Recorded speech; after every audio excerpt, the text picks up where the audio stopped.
So good morning, everybody. For those that don't know me, I'm Tim Horton, the Chief Executive of Community First. It's fantastic to be here again. I know it feels like we've done this on several occasions now, at various times of the year with various themes. It's always great to meet in person, to see people, to chat, to share ideas. And I know we're not going to be short of those as we go through the session this morning. So thank you all for coming. I know it's weather's turned and it's a little bit fresh out there. Hopefully it's warm in here and we'll make it even warmer with all the detailed conversations and sharing and networking that we do. A quick introduction to say that, do make use of the stands, the organisations that are here to promote their services. It's a really great opportunity to network.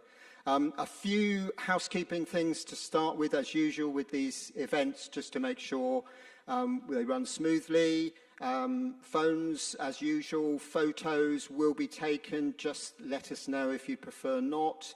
The toilets, if you haven't found them, at the front of the building near the front door. The Wi-Fi password is Vineyard, and in a minute I'll explain why that's important, so do have your mobile phones at the ready. It is one of those events where we're going to have a bit of interaction, if we can, via mobile phones, so do try and log on to the Vineyard guest website with the password Vineyard, all lowercase, and the information should also be on your tables. If there is a fire, which we're not expecting there to be a drill or an alarm, then the assembly is in the front of the building, but the fire exit's also at either side. And just to say that your feedback is always welcome. We haven't got a formal feedback form. I'm saving you the pain and frustration of telling us how nice the sandwiches were or how lovely it was to chat everybody. But do give us some constructive feedback. We'll share a thing online afterwards to let us know how the event went for you and what you enjoyed and what you'd like to see next time. So today's agenda, we're going to kick off with the formality bit of the AGM, but having said that, it's a really important opportunity to reflect and to start to look ahead, and I hope it will set the framework for the conversations that we're going to have during the morning, which are all about strengthening and building a strong and resilient voluntary sector for Hampshire, and the work that Community First does with all of you to support you in that important work. Two things we want to focus on really today, because that's what we're hearing from our member organisations.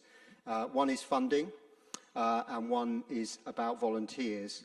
But importantly, I also want to spend some time listening to you, our members, about what you want and need. So thinking caps on, you're not shy about coming forward and telling us through the year. So an opportunity for saying, this is what matters to us. This is what we'd like Community First to focus on and how we can best help you going forward. Now, the reason I mentioned for this mobile phone,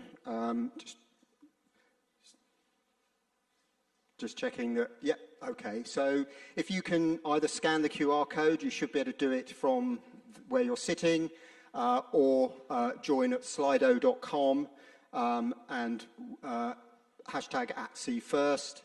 Then that will take you to the Slido website. During the course of the sessions, we're just going to take some straw polls, really, ask you some quick questions. We're not going to have breakout groups or table discussions and things that take too much time, but just to get a sense of what you think are the most important issues and the things that matter to you. So everybody's welcome to participate. It's all anonymous. But during the sessions, we will be asking a few questions. We're not going to use Slido during the first part of the meeting for the formalities of the AGM. So please don't worry if you have some difficulty in accessing the website. It doesn't mean you won't be able to vote. That Slido code is on your tables as well.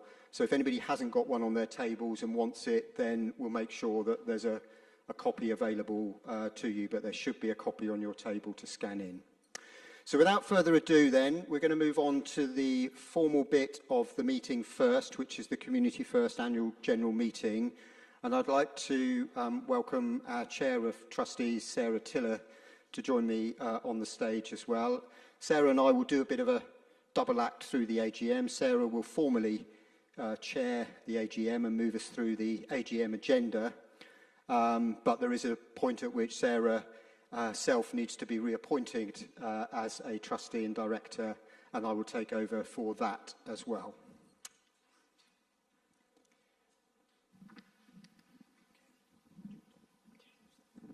Hi everyone, my name's Sarah Tiller.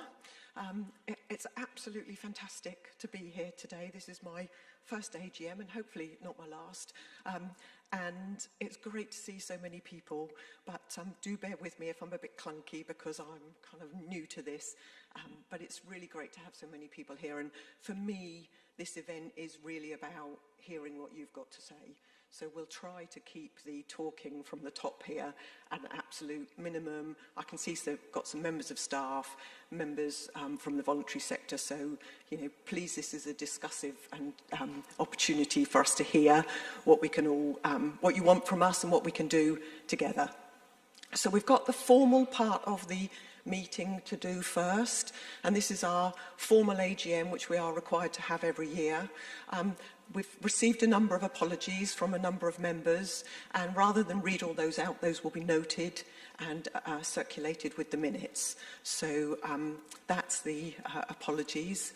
The minutes of the last AGM. Now, the eagle-eyed amongst you will spot that the last AGM was in November 2023, and we didn't actually get to have a AGM in 2024 for a number of operational reasons. We had a number of changes on the board and in the senior leadership team. So we've held our hands up and reported that to the Charity Commission. That is allowable, but we're just noting that this is our first AGM for 2 years, and the minutes of the last AGM are from what feels like a long time ago, and before my time, 2023. So Tim has looked through those, members of the board that were here at the time, so we're just noting and approving those unless anybody has any corrections or objections that they wish to make. No? Great. Okay. So the next bit really is for me to set, and the other bit I should do is introduce here on this table on the right-hand side, your left-hand side, are my fellow board members and the senior leadership team.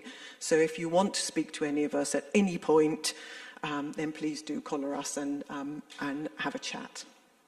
And we'll come on to our reappointment a bit later, and Tim will lead us through that. So just to talk you through what we've been up to and what our strategic priorities have been over the last year. So I joined in as the chair in January, so actually feels like nearly a year of working with Community First, but I've worked with Community First in my previous career in the NHS for 25 years, so I'm not a stranger to the organisation, and that's why I wanted to be part of it. So we have been expanding our reach and our geographical footprint to strengthen the infrastructure offer across the whole of Southern Hampshire. In April 2024, we won the award with Eastleigh Borough Council, and that's now for 2 years, and that's now been extended. That's a 6th district added to the portfolio of infrastructure support that we provide. And then in October 2024, we merged with Gosport Voluntary Action. Gosport Voluntary Action being another organisation that I'd worked with in the past in my previous career, very trusted, very well respected, but again, gives us a greater reach and a greater collective voice, I think, enabling us to talk and work on behalf of the voluntary sector across the whole of Southern Hampshire, in effect. So we want to use that to connect services, to ensure that we're offering the best kind of collective offer that we can and maximising economies of scale. Collaboration is really central to that. We've got some great pieces of work that have happened over the last couple of years. We've expanded the health and wellbeing forums, which is something that I do know well from my previous career. And we have now expanded and strengthened the social prescribing network, which again is something which brings huge value to local people. We've got more than 550 members in that.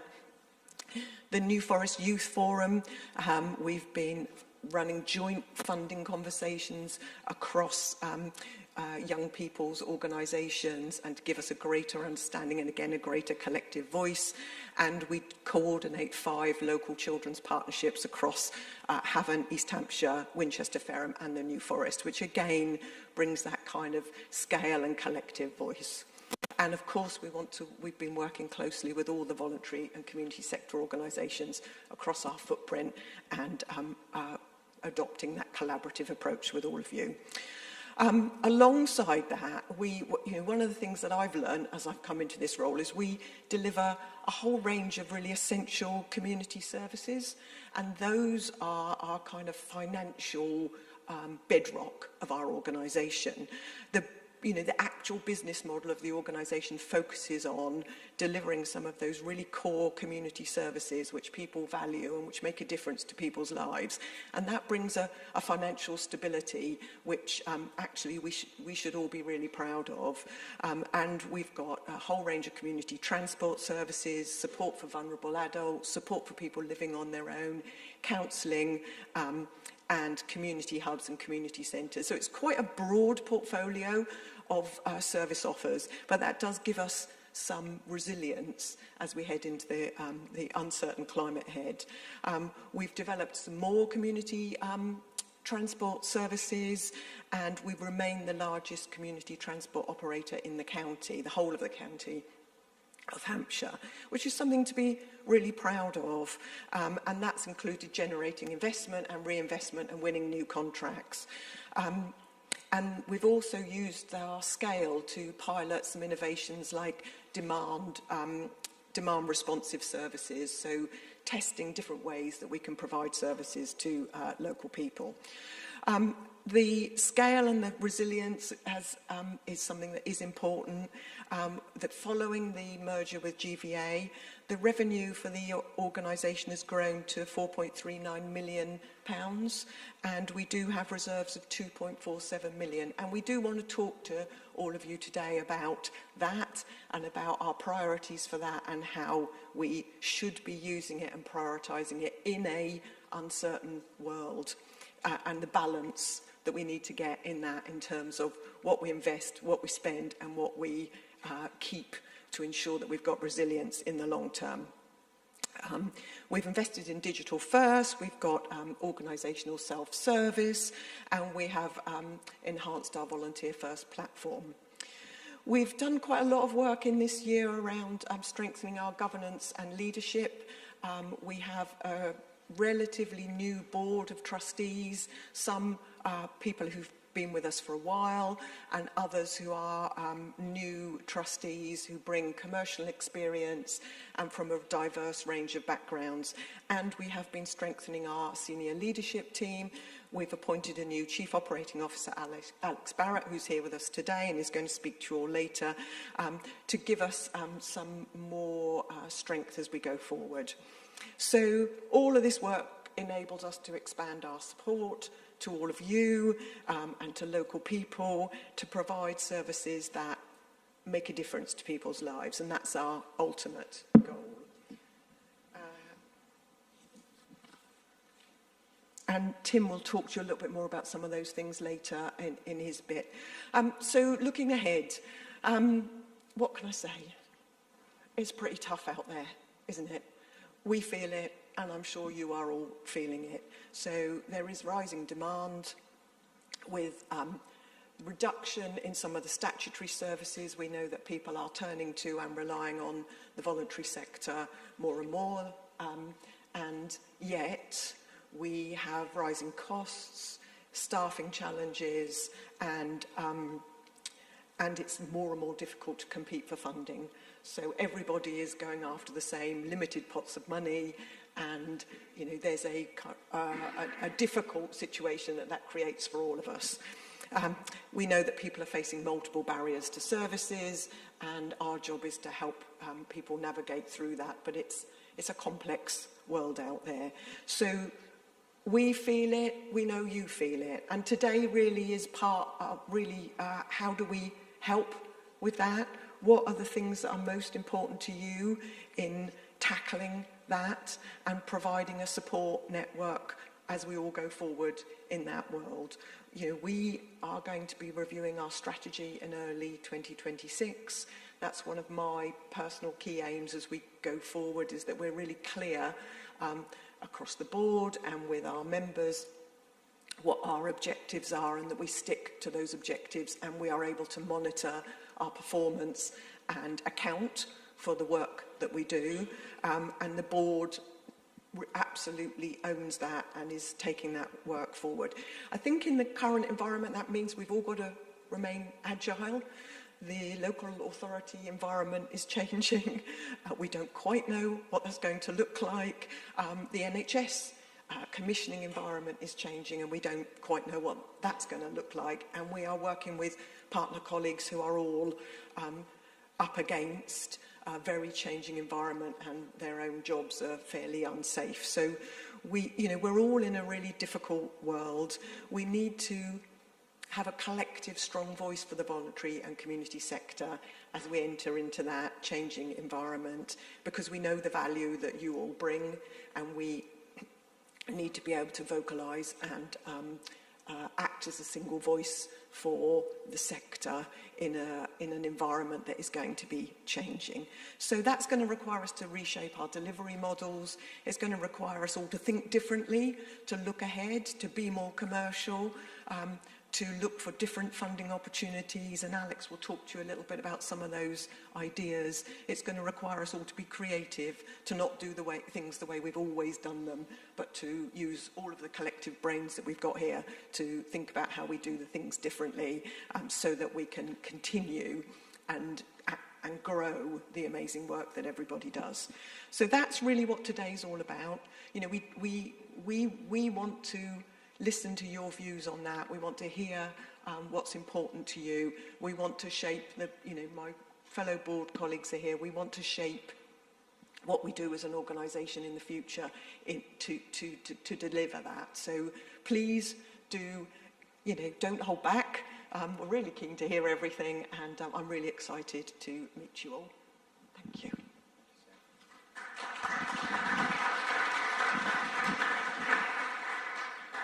Thank you, Sarah. That's a great way to start. So I just want to spend a few minutes now reflecting on some of the things we have been doing and will continue to do, and looking forward to the future.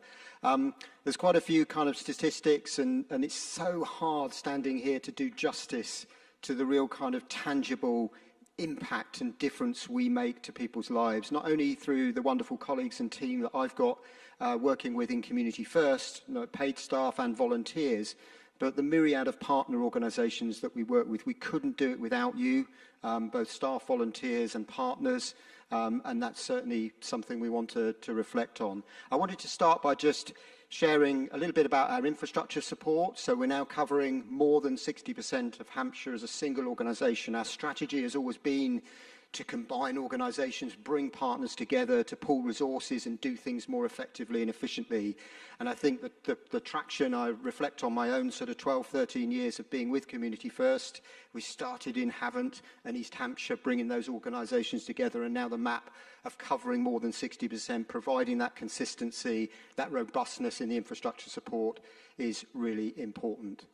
So some stats and figures. As I say, this is the bit that I don't necessarily think does justice, and I'd love it if through the networking and through lunch you chat to some of the brilliant colleagues that I've got here in the room, around the room today in Community First. If there's something that floats your boat and really gets you excited, do chat to them, see how we could work and collaborate together. So in terms of, again, our infrastructure work, working, as Sarah's mentioned, both in Eastleigh and Gosport as well as the other areas, over 450 organisations directly supported. This isn't just a chat in the margins. This is about helping to raise money, helping with fundamental governance changes, starting new organisations, helping charities to merge.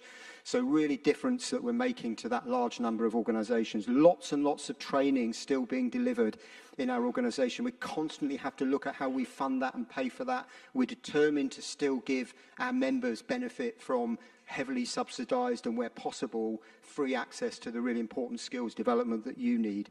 And we're continuing to fundraise, securing hundreds of thousands of pounds a year for and on behalf of our member organisations.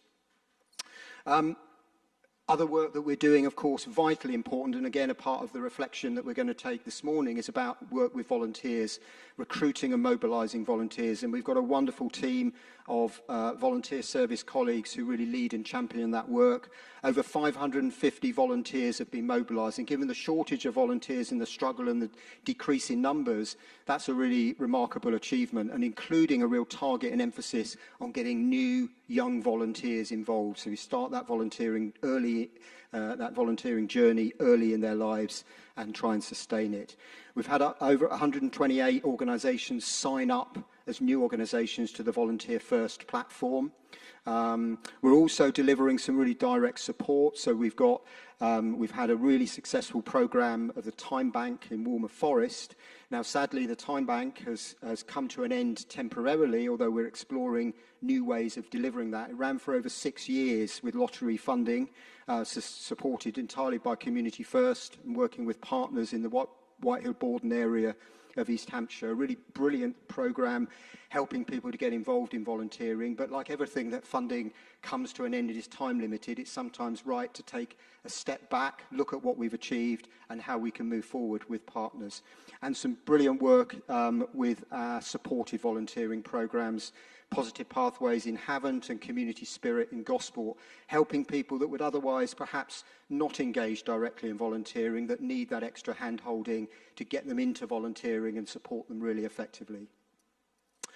Moving on then, just to give a brief reflection on some of our enterprises. I'm very conscious as our members, the bit that you're most interested in generally is about volunteering, funding and the membership support we provide for you. But it's really important, as Sarah's mentioned, the business model of Community First is about delivering critical community services which drive the income that sustain the other part of our work, and together it really works. So this is a brief reflection of the brands that I think we all can be really proud of in Community First and the delivery that we're running, from transport to training, lots of stuff on health and well-being, the volunteering, the centres that we run, the Clanfield Centre, the Lee Park Centre, Clanfield in East Hampshire, Lee Park in Havant, the shop mobility service, and our really important START service, which is the sexual trauma and restorative therapeutic counselling service that we run across the whole of Mid and North Hampshire. So if we extend the map from beyond the areas that we just provide local infrastructure support, you can see we are covering the whole of the county in one shape or form, with services ranging from transport to counselling, particularly in the north and mid, transport in Basingstoke. We merged with an organisation over in Poole to expand our shop mobility reach as well, and as well as the other existing areas. So the impact of some of these services, just in terms of the scale: 64,000 passengers on our community transport, nearly 23,000 school pupils needing transport for SEN, for SEND pupils getting to and from school, a really critical service and something that we know is placing enormous strain on our local authority finance and budgets. And we have looked at ways in which we can help them to reduce those costs and deliver more through community transport. We had a brilliant scheme in the New Forest and in East Hampshire, which was about Wheels to Work. So hiring mopeds to young people primarily, but not exclusively, to get them to work. Sadly, that scheme is also now closed, because the funding that was providing that and the heavy subsidy from the local authority, principally Hampshire County Council, has now stopped. But we are looking at mechanisms to devise a new scheme in partnership with business and employers, and very keen to explore options. And if anybody's interested in that, Alex and I would love to have conversations. And some brilliant work to help people with disabilities through our mobility hire schemes, shop mobility, and the events that we run. 96,000 visits to our 2 hubs, and just the community hubs are the thing of the moment, aren't they, at the moment? Everybody's setting up community hubs. What I'm encouraging organisations, particularly local authorities, to do is look at those wonderful community hubs that already exist and are run by the voluntary sector. Use those as the springboard for other services, whether it's the Best Start and the family services that are being introduced, or for health, neighbourhood health networks and hubs. Build on what we've got. And we've got 2 centres. They're 2 amongst many, many that you run and are involved with, but at Clanfield and at Lee Park. And the number of visitors we're getting is quite extraordinary and growing.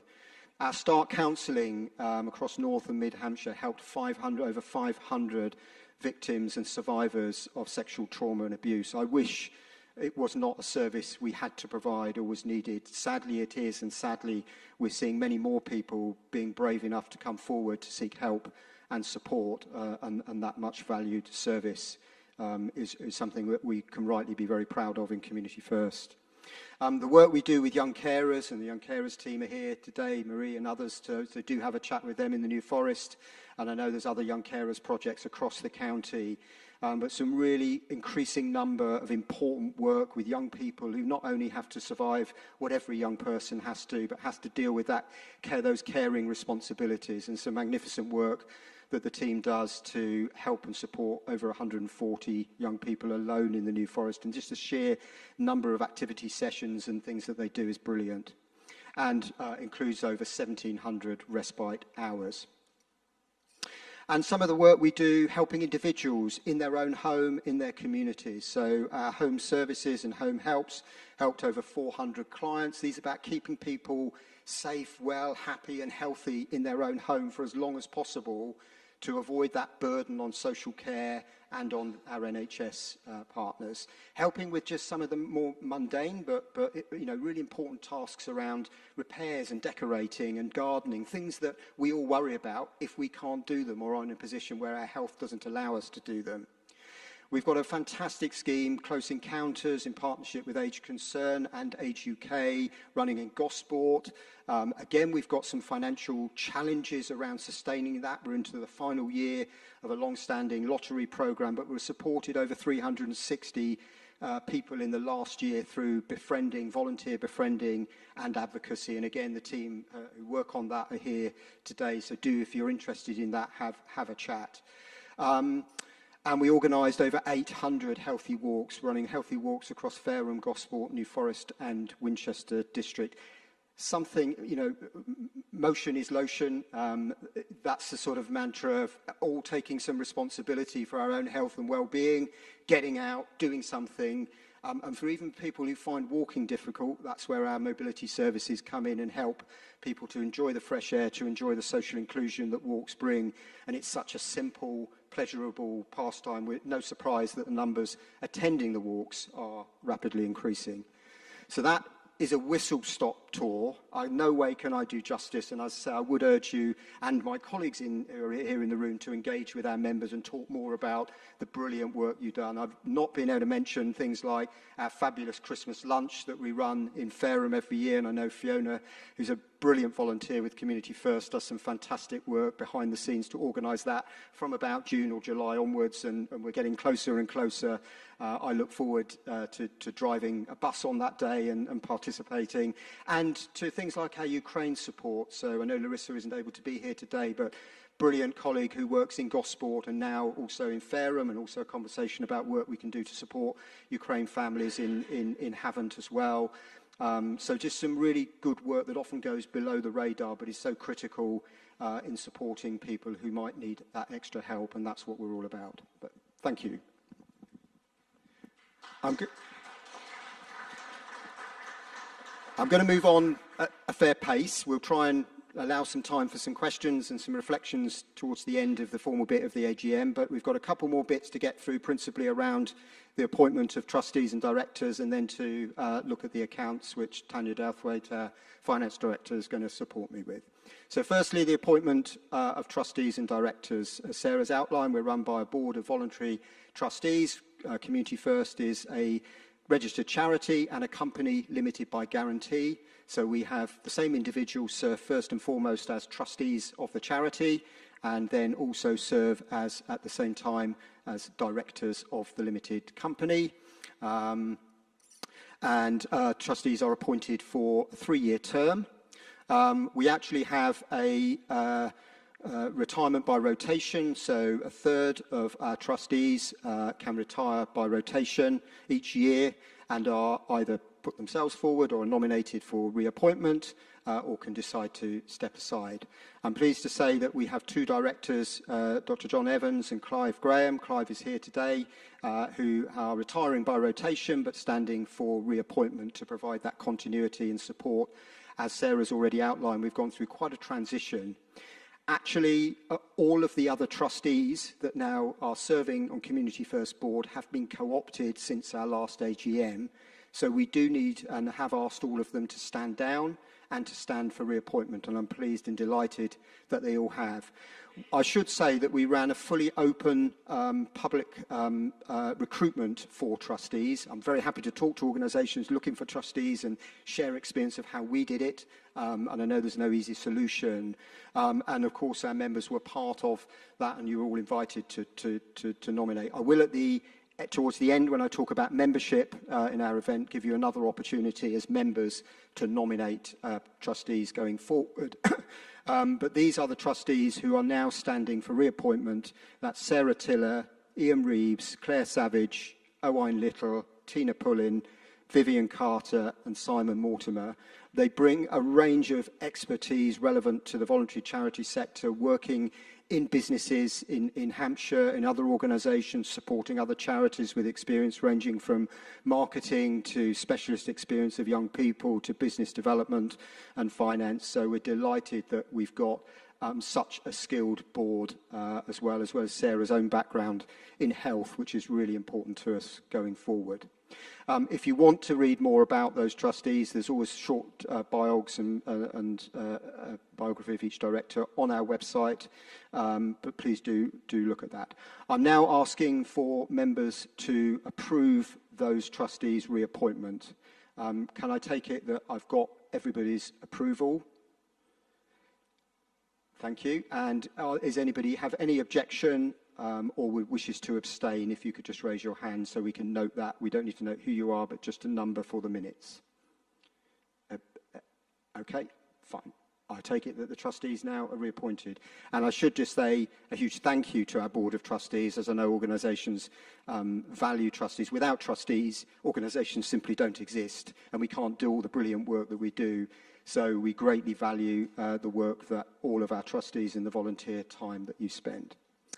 I'm now going to move on to the accounts and invite Tanya to come up and join me on stage. Tanya Douthwaite is our Finance Director, works feverishly hard with her wonderful finance team and colleagues behind the scenes. It's often the unsung heroes of an organisation like Community First, keeping us afloat, making sure that the numbers add up, that we're making decisions that are best informed by finance, and I'm very grateful to have Tanya as a finance director. So over to you, Tanya. Okay.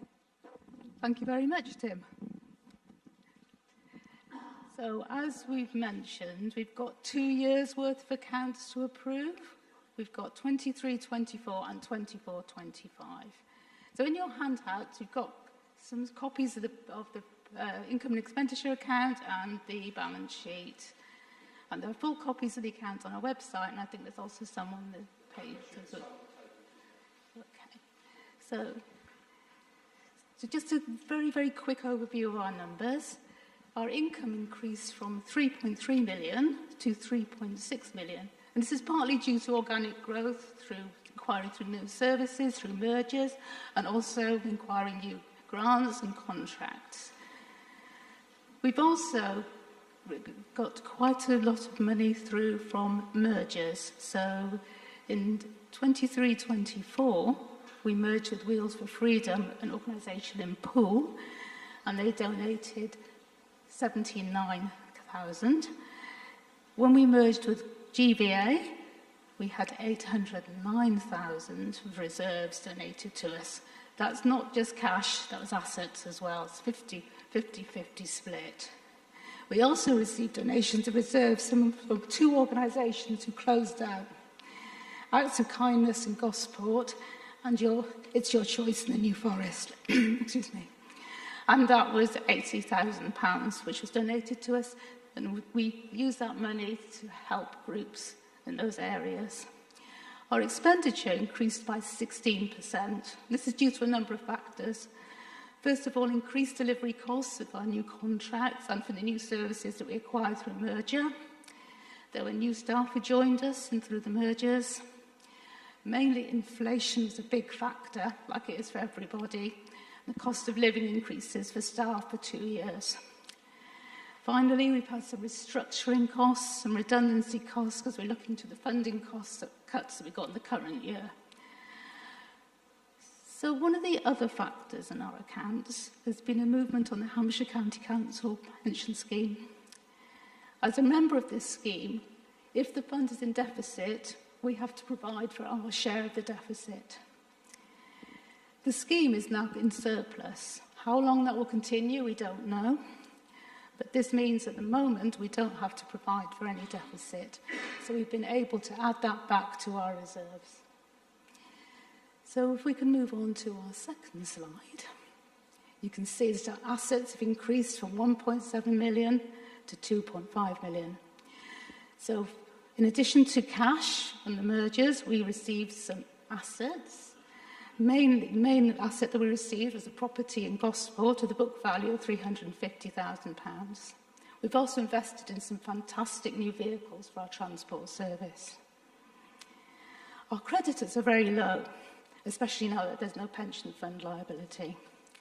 So as a result of all of this, our reserves of 2.5 million and restricted reserves of 2 million and restricted reserves of 400,000. Our balance sheet remains strong and healthy, and we are in a really good, strong position moving into difficult times. The final thing I just wanted to let you know is that auditors have found nothing wrong, nothing of major significance at all, so we have a very clean audit report. So I think unless there's any questions, we can move on to the vote on the accounts, Tim. Does anybody have any questions on the accounts, anything you'd like to ask? The full accounts are available on our website. I think the link was shared as part of the information for the AGM, and there should be summary, as I say, in your packs as well. So if there are any questions, please do let us know. And of course, you can talk afterwards. Can I ask then for approval to adopt these accounts, which will then be lodged with the Charity Commission, having been lodged with Companies House? Yeah. Okay. Thank you. Okay, thank you. Thank you. Thank you, Tanya. And finally, just before we do open up for any other questions on the AGM, the appointment of our auditor. So we have now used for a number of years Maurice Crocker. We do periodically review auditing requirements for an organisation the size and scale of Community First. It is a full audit given our level of turnover. We are proposing, the board is proposing to reappoint Maurice Crocker for the current financial year as auditor of Community First, and the board will set the remuneration for that audit fee. Can I have your approval for that, please? Any objections, any abstentions? If not, we'll take it that members have approved. Thank you. And finally, we're virtually bang on time, having started a few minutes late. So I will just see if there is any other business. We've not been notified in advance from any members or any other organisations of any other business they wish to raise at the AGM. But would anybody like to ask any questions of me or of the trustees with regard to the details of the AGM? Of course, we're now going to move on and talk about funding and talk about volunteering and talk about membership and things. But are there any questions you would like an opportunity to raise? We have got a spare microphone, so with the help of one or two colleagues, I'm sure I can run around and get that to anybody. If not, don't worry. I'll take that there's support for the work that we're doing. But as a course, please do raise questions throughout the session, chat to us over coffee or over lunch. And of course, if anybody would like more in-depth discussions about the work that we do and our finances or governance models, I'm very, very happy to make the time to meet with you individually and make sure you do that. We're going to move straight on. I'm conscious there's quite a bit of sort of sitting still at the moment. If you do need a comfort break at all, just feel free. We will have a coffee break in half an hour after we've done the next session, if that's okay, and give you a 15 to 20 minute break to look around some of the marketplace and to chat over coffee. So I just wanted to introduce the next session very briefly, which is largely going to be led by my colleague Alex Barrett. But I just wanted to reflect on a few thoughts that make our sector strong and the key things that I am hearing from members, but I want to reflect back to you to make sure I'm not making too many assumptions. So we talked a little bit in the AGM about the strength of the voluntary sector and about the role that Community First plays. I just thought it was really important just to take stock, and actually something I do often ask myself, and why does local infrastructure, which is the phrase we use to describe the work we do to support you as voluntary organisations, why does that matter? In the scheme of things, we could be seen as a middle person. We're a broker, an arranger, an enabler, a facilitator, where potentially some funds come to us to help you to do your jobs and your work better. But why is that needed? Why not just that money just go straight to the front line? Well, I think for us, some of the reasons are up there on the slide. It is about bringing groups together to really galvanise the sector. I'm sure you see it in your roles and in the work that you do, that often you find somebody that's almost doing something very similar, or you find a big gap where your service or the services that you think might be needed in an area aren't actually being provided. So some of that connection, some of that capacity building, some of that gap filling, some of that trying to avoid duplication, but respecting the fact, if somebody says to me, Tim, I think there are too many charities, I don't think there are too many coffee shops down our high street. I don't think there are, too much choice in terms of where we spend our money. Choice is choice, and actually it's not about the number of charities, it's about the impact they have and the effectiveness they have in working together and collaborating, and that's really at the essence and heart of what a lot of our infrastructure work is all about. It's also about mobilising more volunteers, getting more people involved, the lifeblood of the voluntary sector. Without volunteers, whether it's serving as trustees or actually delivering the frontline services, or sometimes in organisations that can, and I do know that is both, the sector doesn't exist. The wonderful work that we do, the life-changing and life-saving work that you all do, doesn't happen without volunteers. And we need more people, and that's why I want that to be a focus of what we talk about going forward today. It is about recognising that society, sadly, is unequal. There are people that need help. It is about changing the mindset from just giving handouts to giving a helping hand, to help recognise that everybody has potential, everybody can do things, no matter what the situation they find themselves in, and with the right support in the right way.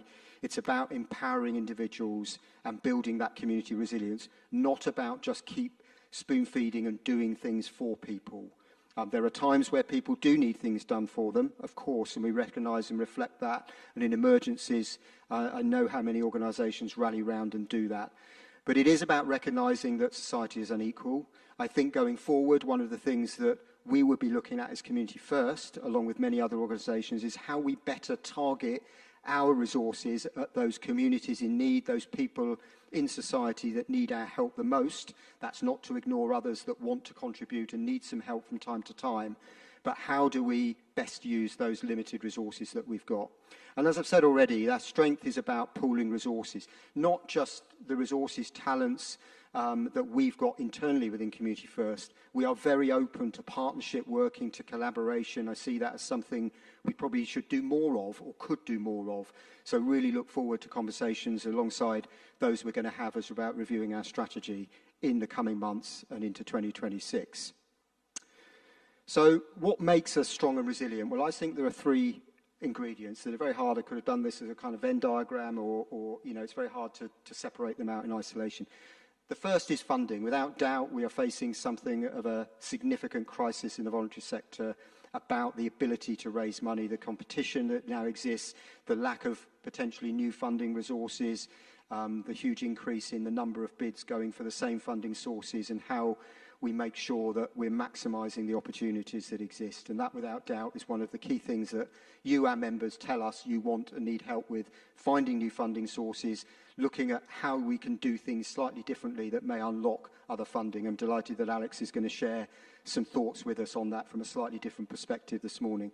The second thing is volunteers, needing more volunteers. We've seen a bit of a roller coaster since the pandemic, that huge influx, a lot of appetite and ambition to volunteer after the pandemic, and intent not being realised now as we've moved back to a lower number of volunteers and an ever falling number of volunteers, compared to the pre-pandemic. So just over 5 years, we've seen quite a fundamental shift. But for me, the magic ingredient is about collaboration. What can we do better together? How can we work smarter? How can we come together as a charity sector and be more impactful? Not about favouring one organisation over another, not about saying you're not so important because you'll just do that over there and this organisation does all this stuff over here. It's about recognising the strengths and skills of each individual member and how can we build those partnerships and collaborate. And if we collaborate, we will be able to access more funding. If we collaborate, I'm convinced that we can do more to share and use the volunteer pool and reach into society to drag, and drag perhaps is the wrong expression, but to encourage more people, enable more people to actually put their hand up and say, yeah, this feels like something I want to be part of, I'll come and volunteer. So that collaboration is fundamental to underpinning funding and volunteering, and if we get more money and get more volunteers, we can encourage and facilitate more collaboration.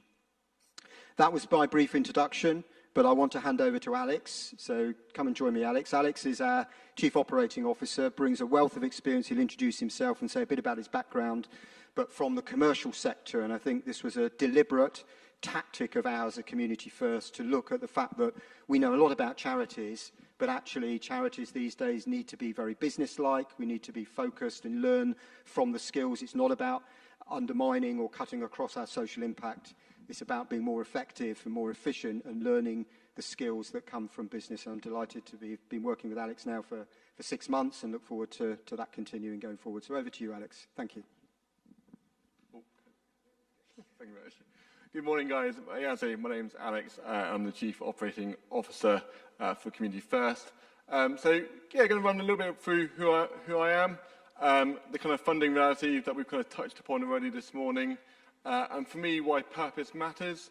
And again, going back to those kind of 3 themes, why I think collaboration over competition for our members, but also for the sector, is so important. A bit about rethinking income, and then touching on passive income as well. And there's a bit of a roundup kind of on the smarter sector. And this is very much my view and my kind of insight from coming from a commercial background over the last 20 years. So it's definitely not the de facto, but yeah, it's just a different perspective. So a little bit about me.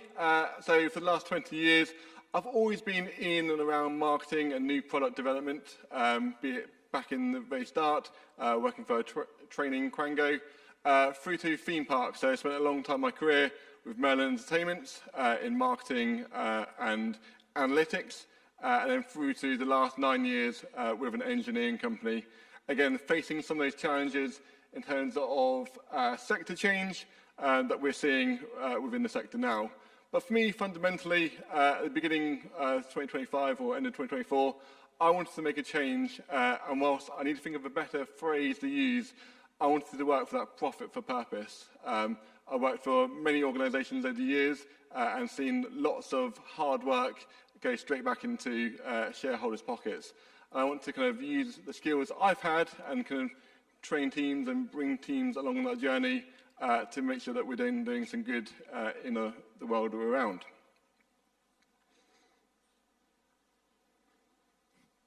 So we kind of touched upon it this morning, the funding reality, where we are today. We are very acutely aware that there are funds that are oversubscribed. Local council funding is kind of shorter and smaller than ever, and more charities in this room and beyond are competing for that same slice of that pie. Corporate giving feels harder than ever to obtain, but actually I think there's a bit of wiggle room on that as well. So what I want to do is that's the challenges we have so far, and I kind of want to understand where you guys think the kind of funding landscape will be in the next 12 months. So we are going to dive in, as you can see if this works, into our first Slido. So we'll see if that comes up. So just a short, I'll go easy on you in the first one. It's just a few questions, or one question, to see where you think the funding landscape is moving in the next 12 months.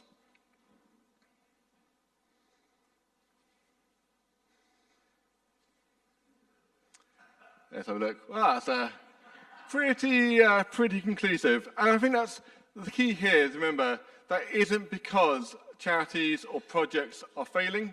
it's because the landscape and the world we operate in has changed. And fundamentally, I personally believe, coming from outside in, that it isn't going to go back. We have to rethink where we are and reinvent ourselves to unlock that funding moving forward, because fundamentally, we are going to go backwards. Thank you very much, Stephen. Oh, go back to the slide.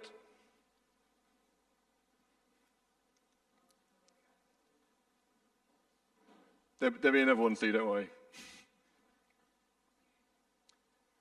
And for me, I say that landscape is changing, has changed, and my personal views won't go back. And that's why, for me, kind of looking at our purpose and our why, there's a brilliant book on the power of why by an author called Simon Sinek. I recommend everyone to read that. But yeah, looking at why. And for the charity sector, asking ourselves, if we disappear tomorrow, what breaks? What is affected? And what gap does that leave in your area or in the wider Hampshire? And for me, that's really about the kind of impact identity and kind of your non-negotiable mission. And that's kind of what funders want to see from ourselves as members and as charities, and have that clarity on there.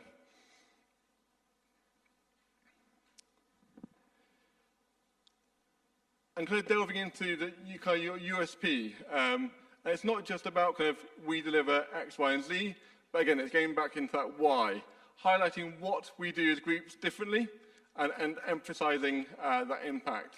And I think, again, coming from a commercial background, it's so easy to kind of get wrapped up in jargon, but I think making it jargon-free for our funders, be that kind of institutional funders or donators, making it kind of easy and jargon-free is a key there.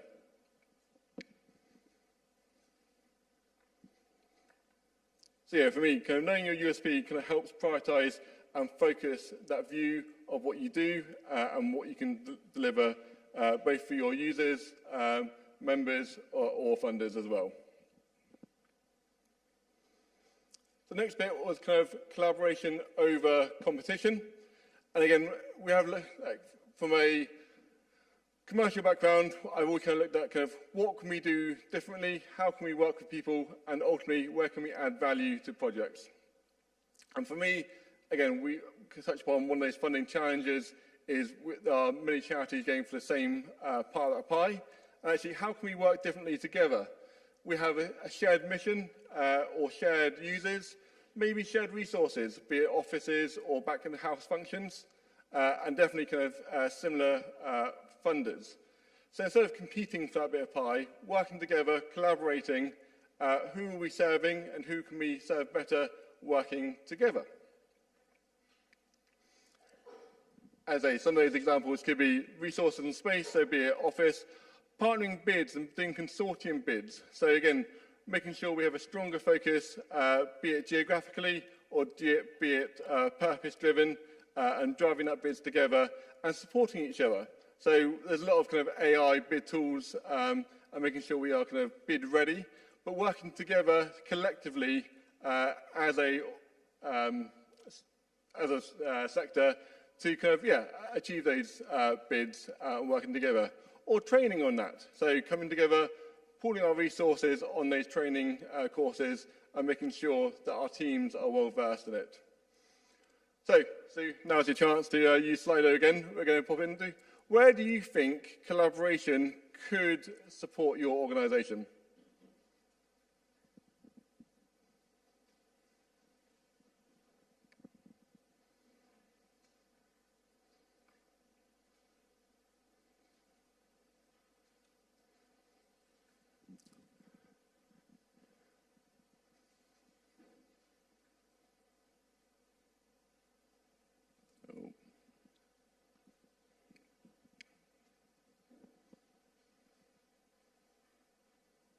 Give you a few more moments.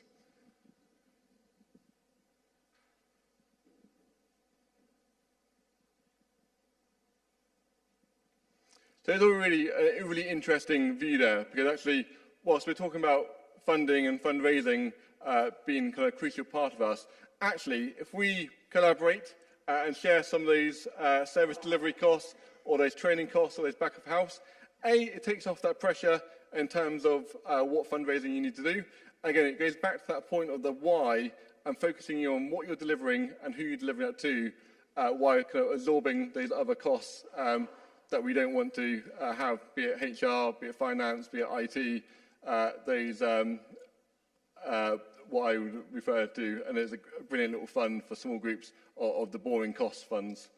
So yeah, again, I think the poll kind of highlights, actually, we talk about funding, but we need to be talking about collaboration more, because it will help us kind of either unlock that funding or reduce some of our core costs and focus on those delivery costs.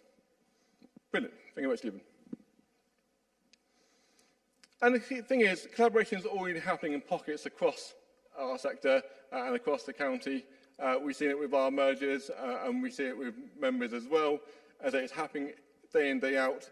I think we just need to have a more holistic view of it and not be kind of worried about it and see it as that opportunity it is. Where have we gone? So, the next part I wanted to talk about, and kind of, again, as Tim said, a kind of choice in my appointment, and definitely where I come into the sector kind of thinking, that's kind of rethinking our income. So, we all have amazing services and amazing projects, and looking at how we can then kind of utilise some of that resource and utilise the assets we have. And again, I hate the phrase, but I use it a lot, and that is sweating that asset. So we are delivering a model for our members and for our end users. Is there anyone else who could see value in that? So is it paid training for schools or for groups? Is it corporate wellbeing sessions run by charities? Is there a subscription model to the services that you deliver, or a digital product, kind of what you could deliver out of what you're already delivering? I'll come on to a kind of freemium model at the moment, or could it be a franchise? So do you have a brilliant group activity that you run that you could then work with a franchise lead to deliver that outside of Hampshire or outside of your kind of operating areas? And I think freemium model, which is up there as well, is a really important one, and one that we're already looking at in Community First. I'll come on to it. And that is kind of taking your core services and making sure they are free or low barrier entry to the people who need them. And then for add-ons, for those who can afford it, and kind of be it different areas or different people needing that. So again, I kind of touched upon, it's using that model from Spotify. Everyone can access Spotify, and you have the advert model, or you pay the premium model and don't have adverts. Our example, which has had good success for Community First, is our shop mobility. So in town centres and city centres, it has a low barrier to entry to make sure people can access that mobility aid when they need to without high barrier costs. However, we then also upgrade that and have it as a premium model at events. So we work with Goodwood, we work with Live Nation and other event providers to offer a premium service at premium events, and then that funds and supports the kind of free or low access model.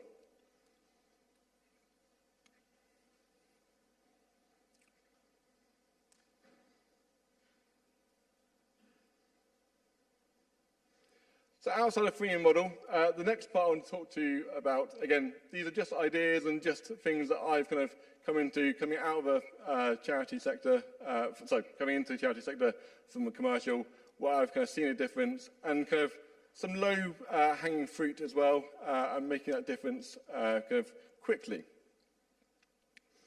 So putting it to you, a bit of a comment, but what if I could unlock thousands of pounds effortlessly? So you may have heard it, and there's many examples of kind of passive income, be it community lotteries, or be it kind of online fundraising platforms. So I give an example of easy fundraising. So just a show of hands, who's heard of or used easy fundraising? Yep, so a few of you within the group. So it's free to join as an organisation for yourself, and it's free for your supporters to use as well. It's about 7,000 retailers on there, and it's kind of growing month by month. It's effectively the model of the old cashback days where you used to sign up to an app and get cashback. This then feeds it back into your cause or your charity. A few people taking photos. We will share the slides as well, but equally, if you can scan the QR code, you can sign up. So I say, it's free for you to sign up as a cause.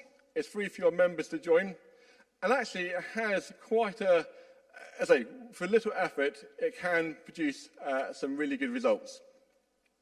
So at the beginning of November, I signed up onto Easy Cashback, and already in the last 19 days, I've raised £100 for our young carers. Thank you very much, Marie.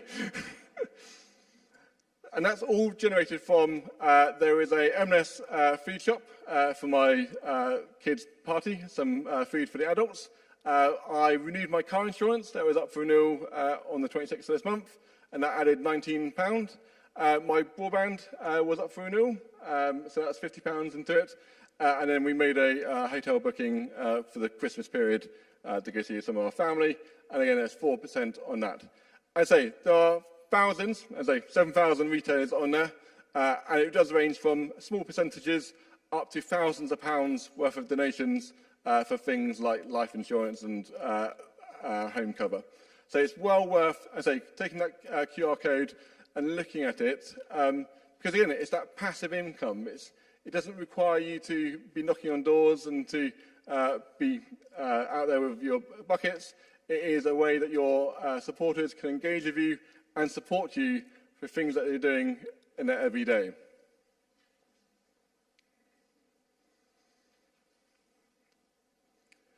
And I think kind of looking at the freemium models, looking at the passive income, for me, it's about the kind of having a bit of an innovation mindset. As I say, that funding landscape isn't going to change. It isn't going to go back to plentiful grants and easy. As I say, every grant that I've kind of seen in the last 6 months is heavily oversubscribed. There was a green grant for East Hants that came out the other day, and they've had, I think, it's about £100,000 worth of grant, and they've had about £400,000 worth of applications in the 1 month period. That landscape isn't going to change. We need to be kind of braver in our approach and not be worried to try different things. And for me, it's that innovation mindset. It's iterating ideas quickly. Don't be afraid to fail. And kind of, I always think a mistake isn't a mistake if you learn from it. It's then just a learning. So make sure we have an idea and we deliver on it in the now. And be audience-centric. So looking at what our users are doing, how they're interacting with our service, and kind of feed from them as well. For me, again, it's what I do with our teams in Community First and for the wider sector. It's about that long-term sustainability. I don't mean that in the green sense. I mean that in our financial and our operational sense. So making sure we are doing work now and working quickly now so that we have that long-term stability. And the key for that is you can do things quickly and you can make things happen, launch new ideas, but we need to make sure, A, we're measuring that impact, and B, that we're kind of using that learnings for that development. So it's a full circle kind of approach and making sure we can kind of break things fast, but put them back together and make sure we're learning from that.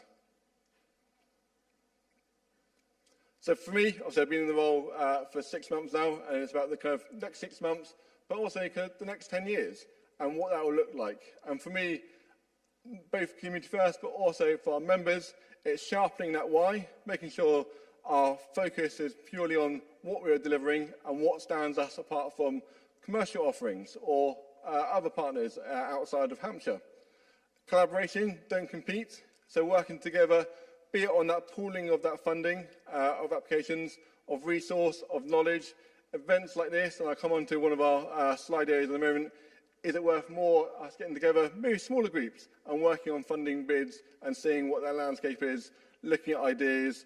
I worked in, again, commercial sector on incubator ideas. So using small groups to kind of prototype ideas and prototype projects and products and get that to market. So looking at that as a charity sector, how we can prototype and how we can work together to kind of fast forward some of our ideas. Yeah, it kind of links into that, piloting out new models. Don't be afraid to give something a try because, as I say, as long as you're learning from it and you're managing that impact, it feeds right back into the overall plan. Unlocking that passive income, be it easy fundraising, there are other platforms, be it community lotteries. Again, it's something that you don't have to give your full focus on. It doesn't distract from your focus and your why, but again, gives you that income that kind of plots along in the background and hopefully builds a nice baseline for kind of your income basis. And be brave in your focus. As I say, you know what you deliver and you know the impact you make. So make sure that is your absolute kind of line in the sand. That is what you want to project, be it in a bidding pack or be it in conversation. Make sure that focus is always there and you kind of know your USP and you sell yourselves. Again, a bit of a whistle-stop tour. Hopefully there will be some time for questions. Equally, please do accost me when we're walking around, have a drink and have the coffee and have any questions you want. But there are a few couple questions. First one is, what would you take away? I'm interested to see, these are my ideas and my kind of views on applying some commercial principles to the charity sector. But what's your takeaway? What would you like to focus on most after today?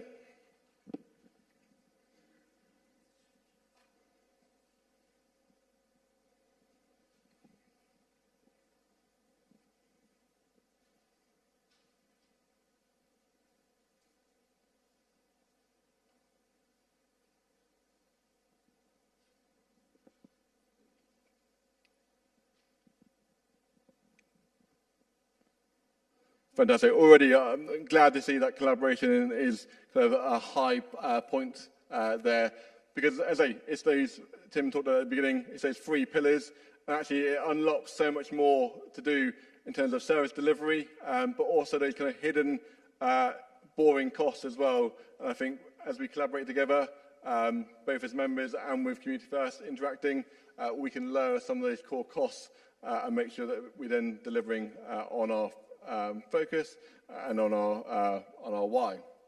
I'm glad to see a few people will try easy fundraising. I say we will share the slides as well, and it has the QR code on there or the link. I think it's Hampshire hyphen funding for Hampshire. I will get the link for you, and we can put it back up, but it should be in the slides as well. And then there's one last question for me before I let you go and have some coffee or teas. And that, again, we talked about kind of collaborating and we talked about kind of coming together.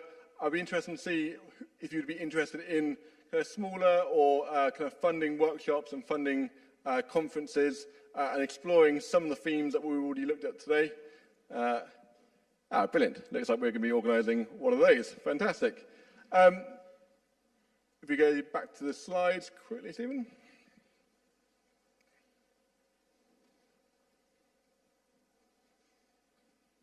Brilliant. So thank you for your time. As I say, I'm around for the rest of the event, so please do come and speak to me.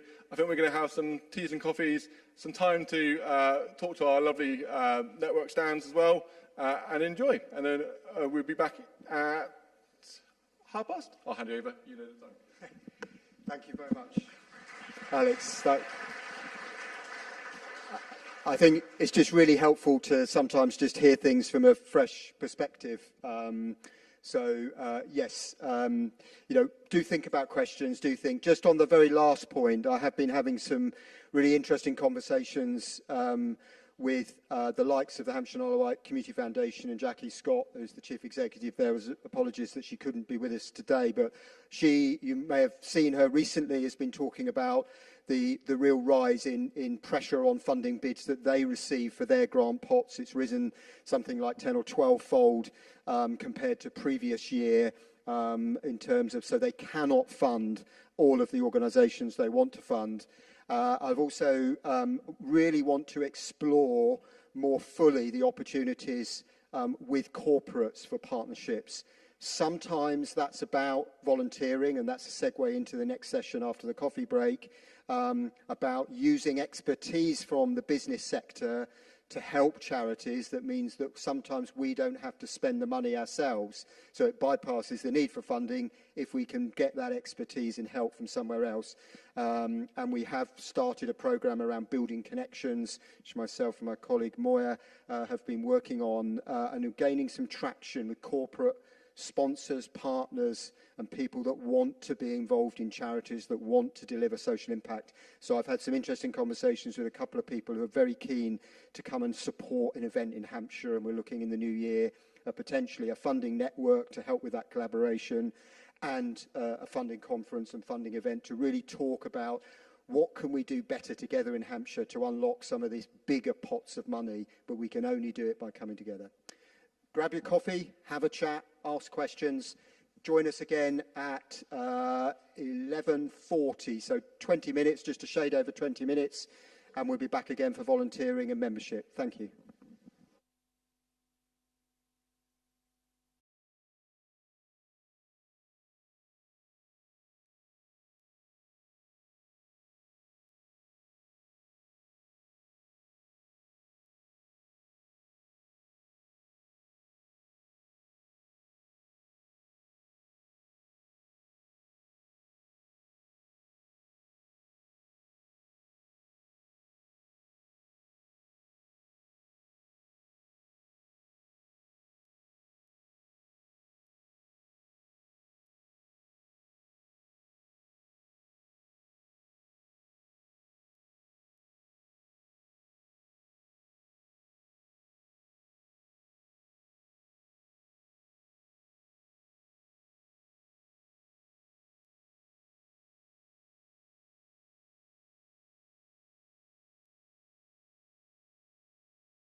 Hi, everyone. Could I just encourage you to take your seats again, please, and we'll make a start with the next session. I hesitate to jump in and break up erstwhile conversations because I know how important the networking element is of what we do at these events, and I love that the room is really buzzing. I've had some great conversations myself, but do take your seats.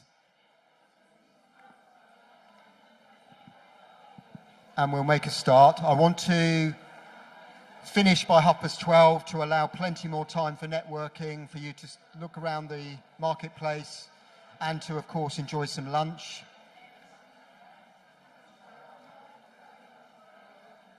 So if you could just wrap up those conversations. I'm going to be persistent, I'm afraid. Take your seats and we'll get cracking on the next sessions.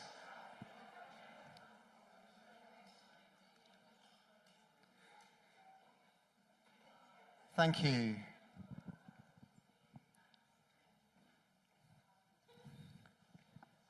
We're going to slightly change the technology on this one. We're still going to use some Slido, so do have your phones again at the ready, but rather than jumping between presentations, we're going to try and run it through the single presentation deck.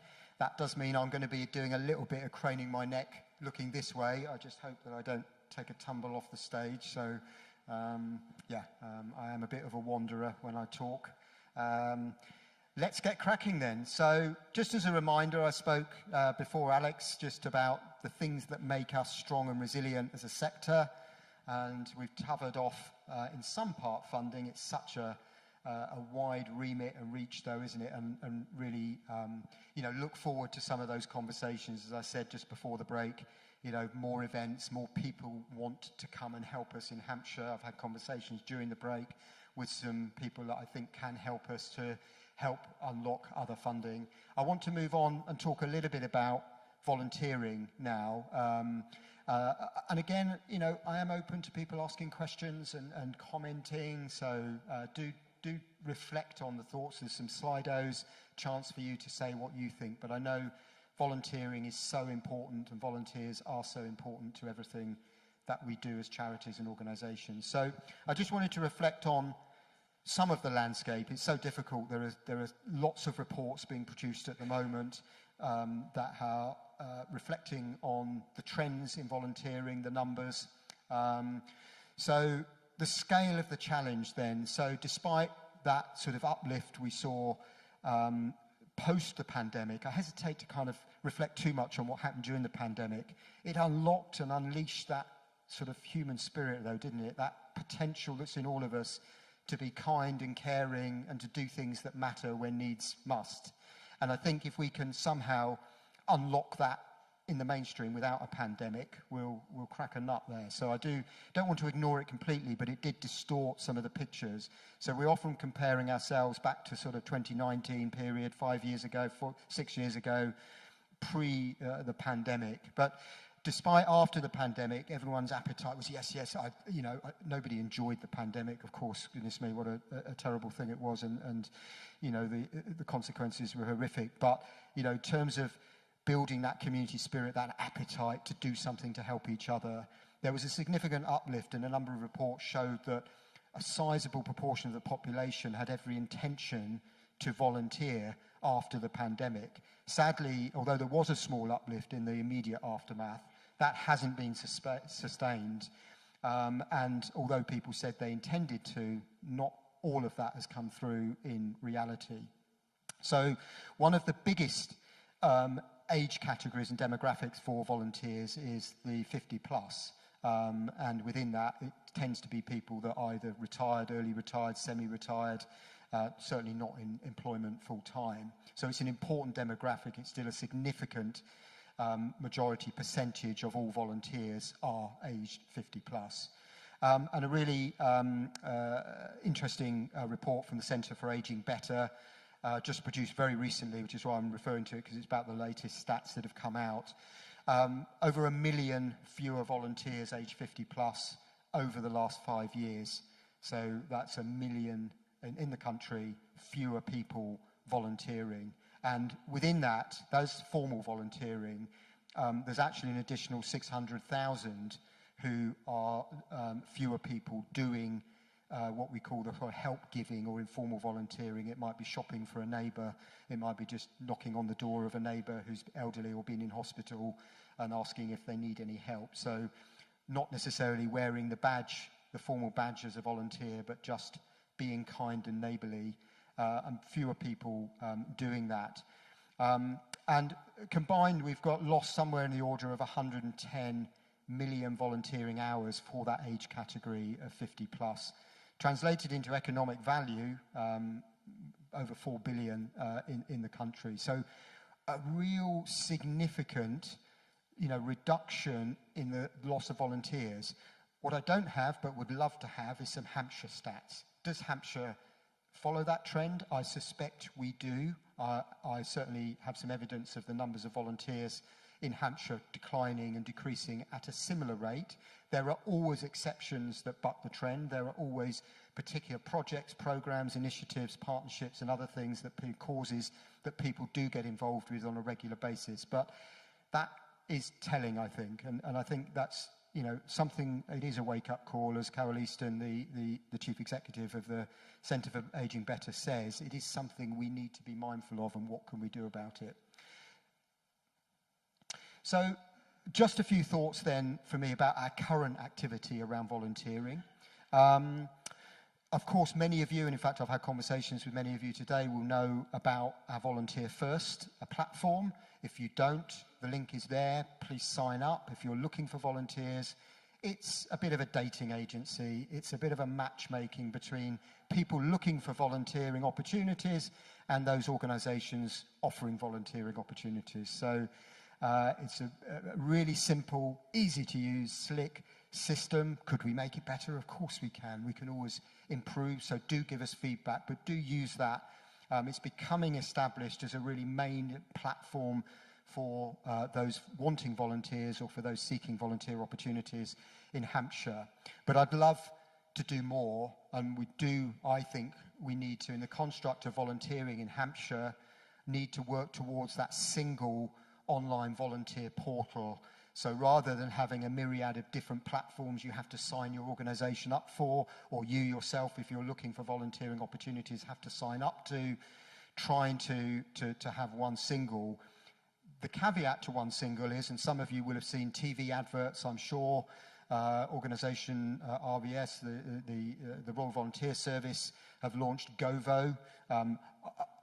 Please sign up to it. Any opportunity to try and reach more volunteers has to be good.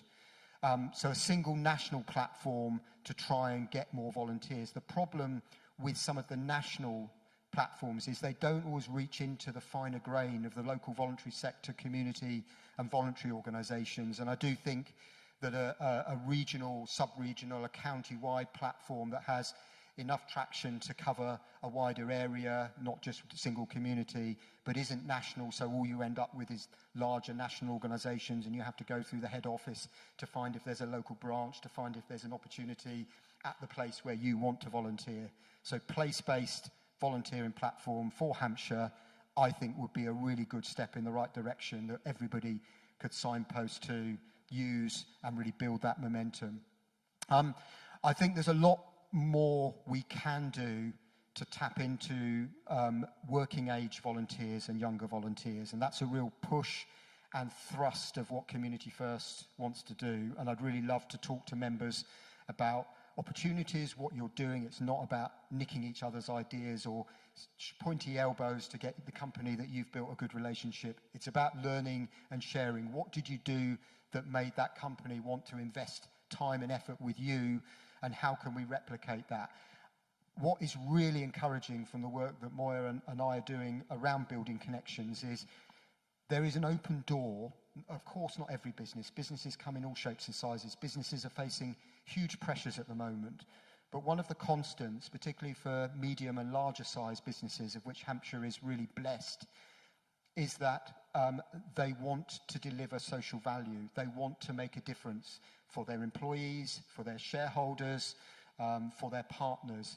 Place matters to business, and businesses want generally to invest in where they are based and want to really do the right thing. The offer that we can make is to work with all of you, our members. Companies love linking up with charities, love partnering with organisations to help them deliver that social impact. So if we can build more than just the corporate volunteering days, the team coming and painting your community centre, or your doing the garden, or doing, are fantastic, but are only really just the foot in the door. It's about building those long-term relationships. Can we then draw people in to say, actually, I'm really interested in what your charity does. Do you need some other help? Do you need help with marketing, with business planning, with finance? Do you need trustees? We've got a young graduate who might want to join the board, and could that be something that would help you? So there's a myriad of ways that we can tap into the corporate world. I go along to a number of business network briefings, clubs, breakfasts, on a regular basis.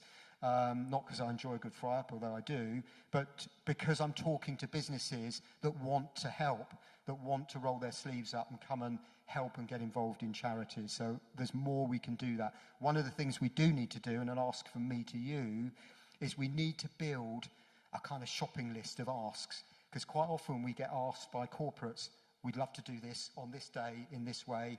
And quite often it's happenstance as to whether we've got the right organisation in the right place at the right time.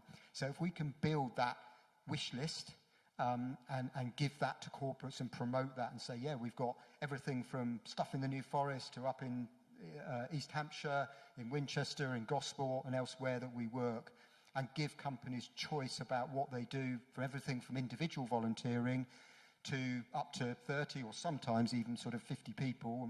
That can be a big ask, and even for big organisations and things to cater for large numbers, but actually give that wish list and really unlock and tap into that. One of the things I really want to do with organisations, including business, many do already do this now, and certainly in the public sector it's quite commonplace, but I don't think we really tap into it enough.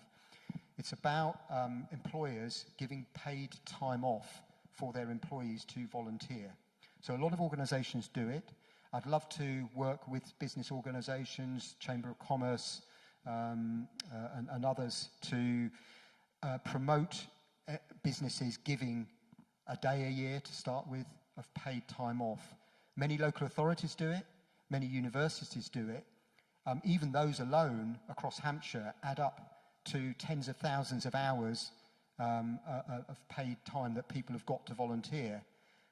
Often in organisations that I go and speak to, and I had a meeting with Southampton University, but not singling out anyone individually, and it's clear that they are not maximising that opportunity at the moment.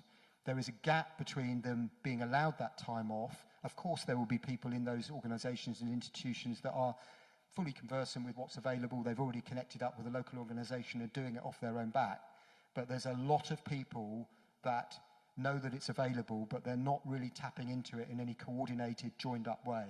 So an opportunity again for us, with your support, to say, here are the opportunities to come and engage with organisations on your doorstep, locally where you live, causes that matter to you, so we're not forcing people to do things that they don't care about. So that, I think, is an untapped and a relatively quick win, because organisations are already doing it. And in fact, I've spoken to some HR departments who say, yeah, we've got this scheme, but very few people actually take it up, and people find it kind of a bit of hassle to find the right opportunities. Well, we're missing a trick, and I take our share of responsibility on that. We're missing an opportunity there to build that. Because in experience, and I'm interested in your reflections, if you can just get people involved initially, they get excited. They love it. It opens eyes. It opens people's opportunity to, I really care about this thing that I'm doing. Can I get more involved? Can I do more? And often it's the confidence of making the ask with corporates. We've got to shine a light and spotlight and showcase some of our charities so that we're actually, shining a light on the great work that organisations do and the opportunities for corporates to do. So enabling more working age people to volunteer, becoming part and parcel of our culture of society. It's not a kind of weird thing to do where you have to spend 6 months arranging it in your work diary around it. You do it because it matters and it makes a difference to your business and your social impact that your business and your employer is trying to achieve.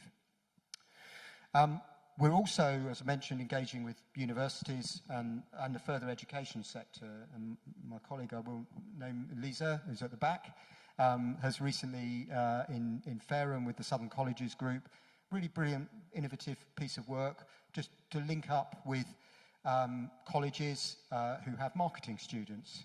Those marketing students are looking for placements, and what better placements to undertake sort of marketing, gain some experience and to help organisations and to link them up with charities.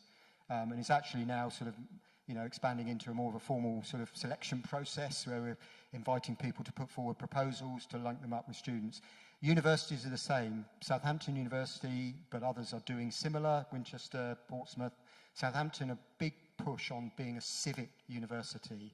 That unlocks lots of potential for volunteers. And if anybody does have research projects, wants help with data insight, wants help with any project that you think the university might be able to help you with, we can link you up with not only students but people on the PhDs, really experienced people that can help us to do more with that resource. So there's a great, again, untapped potential and something we can really maximise.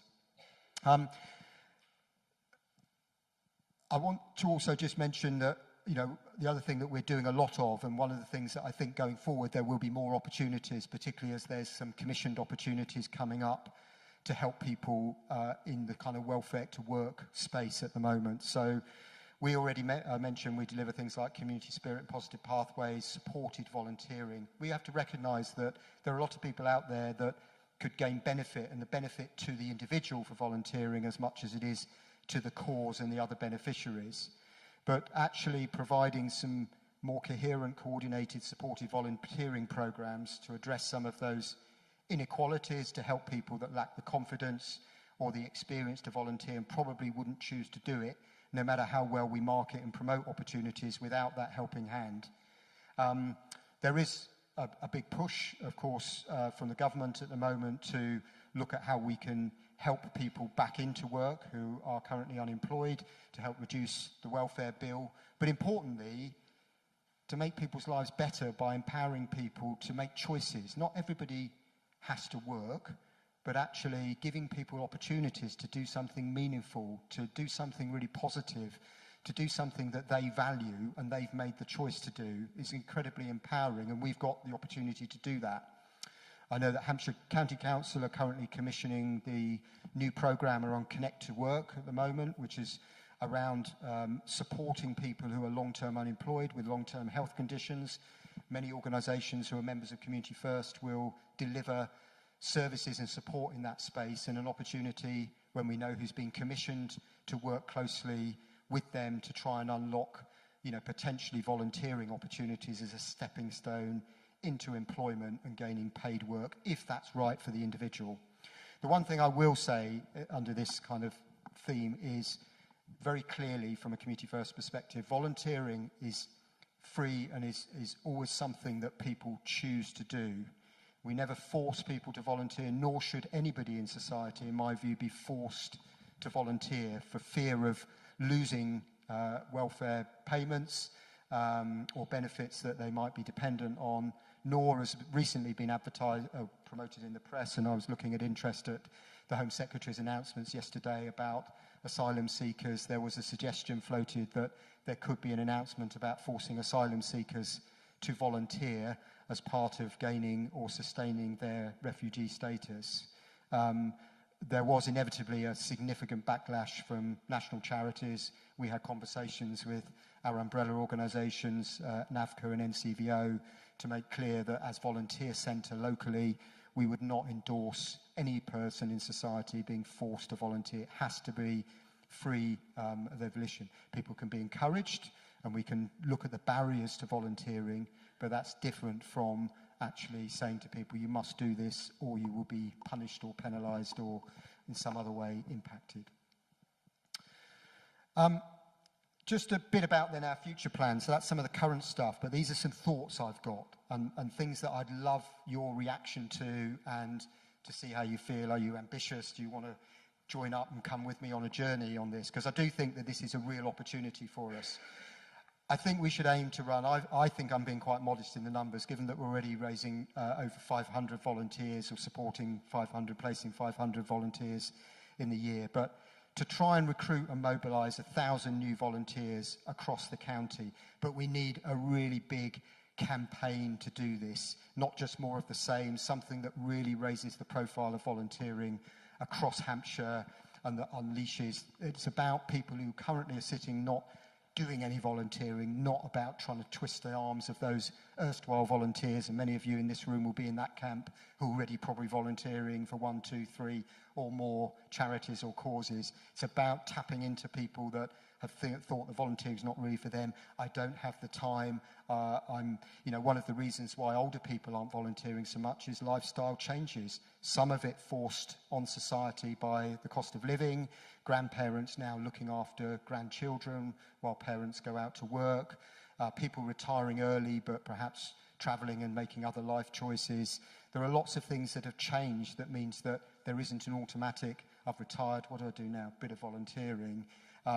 Some of that's positive, some of it's a pressure forced on people. So how can we respond to those changes? How can we tap into those working age people, work with businesses, talk to those people that have thought volunteering is a bit of a thing, those weird people do, don't they? Those do-gooders do. Let's change the mentality. Let's change the mindset around volunteering. It's something we do because we all care. And look at what happened in a pandemic. Look at what happens in an emergency. I saw on the news, just since the weekend and the terrible flooding in Monmouthshire and elsewhere, people just picking up a mop and doing what they could to help their community. In times of crisis, we care and we help. Can we care and help to lend a little bit of time? If a percentage of the population gave just a few hours, we'd make a massive difference. The challenge, of course, is to make volunteering really flexible and adaptable, to get out of the mindset that we must have the same person turning up Monday, Tuesday, Wednesday, and if they could do Friday as well, that's great. It's got to be a flexible opportunity that allows people to come together. We know that young people want to volunteer together, by and large. They want to do it with friends. They want to volunteer for a cause, not necessarily a single organisation. So how do we unleash that potential of young people to actually do things that matter to them, put them in charge, and really sort of, get their mindset. There's a great appetite. If we can get them volunteering young, we know that culture of volunteering continues through life. Can we have a Hampshire Help app? I'm not sure I've got quite the name. I need marketing help with that, but I'm sure somebody can come up with a better creative name. But can we have something that's easy? It's on our phone. It's like the Slido. You click a few buttons. Suddenly, I've found a volunteering opportunity. I want to do it. So again, thoughts, reflections on that would be welcome. Volunteers need training, but I'm sure there's a percentage of you in this room that will be frustrated. Sometimes I am. I volunteer where I can. I'm a trustee of an organisation. I'm volunteer in another organisation. I've been a foster carer.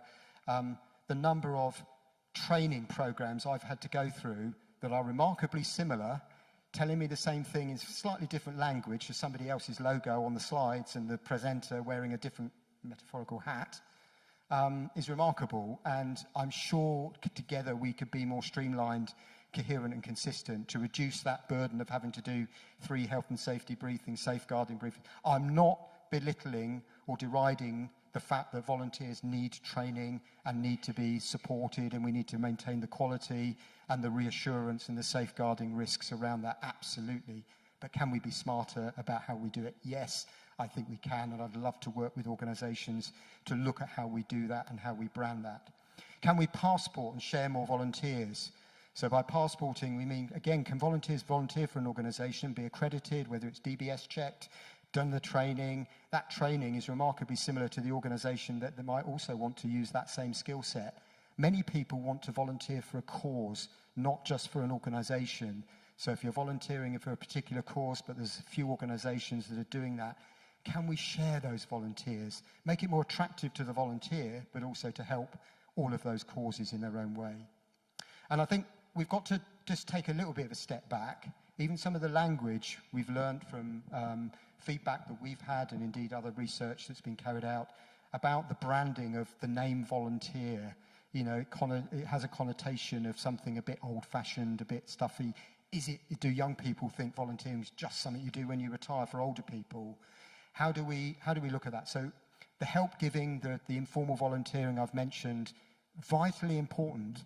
It doesn't matter if somebody doesn't want to wear a badge and say, look at me, I'm the volunteer. Actually, those people are vital and valuable, just offering help. So again, is there more we can do just to change that culture? There's an amazing organisation, Good Neighbours Network in Hampshire, does some brilliant work in very local communities, just, you know, everything from car share to and lifts for people who need to get medical appointments to neighbourly help, does what it says on the tin, being good neighbours. How can we grow that philosophy? How can we do more of the same on that sort of mindset without being too does the regimentation, does the organisation, does the whole stuff that comes with it? And people say to me, I don't volunteer because, yeah, you've got to do 8 courses and then you've got to do this, and next year they'll ask you to do 12 courses and then and I just don't have the time. So how can we make it more accessible, more available without shortcutting and putting vulnerable people at risk or volunteers themselves at risk? And one of the things I'd like to look at is again, similar funding network. Can we have, I know that the volunteer services, of which Community First offers one across the districts that we operate, can we come together, but with volunteer managers, coordinators across a much wider organisations, and bring those together to actually say, let's talk about volunteering in the round. What challenges are you facing? I bet we're facing remarkably similar challenges, and how can we work better together through a volunteer network? I would love to see in Hampshire, we've used to run some amazing volunteer celebrations.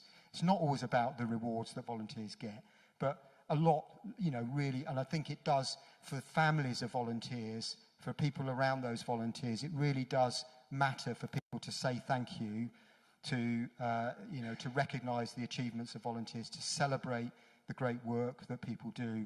I know there are national awards and I know there are sector-specific awards. I obviously wouldn't do this in isolation, talk to partners in local government and elsewhere. Office of the Police and Crime Commissioner runs some community safety volunteer awards and those sorts of things. That's brilliant. How can we just open it up and have some really big award ceremonies that raise that profile, that get businesses excited, say, yeah, I'd love my business to be showcased for the wonderful work that we do as volunteers in our community. So again, thinking about, you know, that, and I think I would like to, again, bring together partners around volunteers, have a really focused event that's just around what can we do differently? What's the magic sparkle fairy dust that we can sprinkle in Hampshire that makes a difference to those people that volunteer?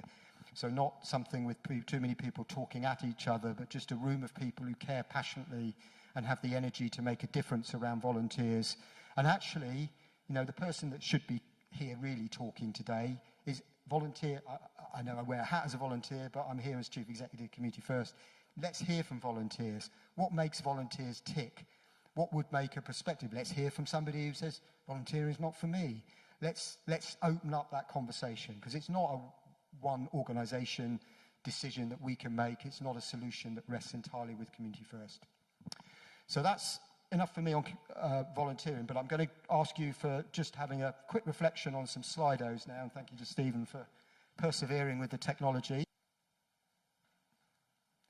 Just to gauge sort of, you know, what percentage of our audience is currently looking for volunteers, and I expect it to be reasonably high, and it is. Yeah.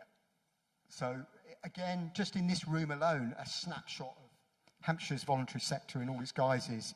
Over 90% are actively looking for volunteers, and that speaks volumes to the fact that volunteers are the lifeblood of our organisation. Okay. I'm going to move on then. A reminder about our Volunteer First platform.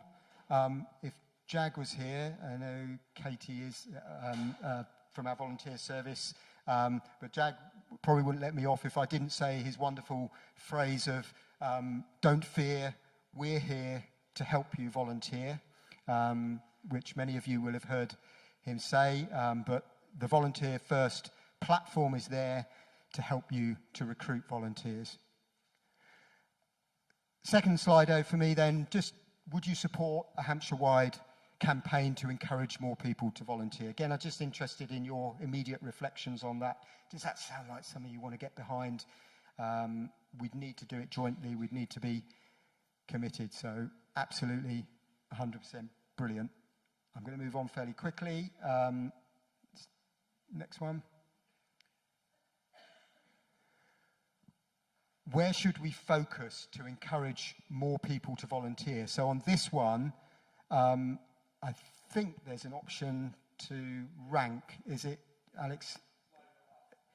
So if you, on your phone, if your fingers are much cleverer than mine are and not big fat thumbs, we can, if you slide up and down, you can pick an option. So looking at, put them in order of 1 to 7, and we'll see where we think we should try and focus.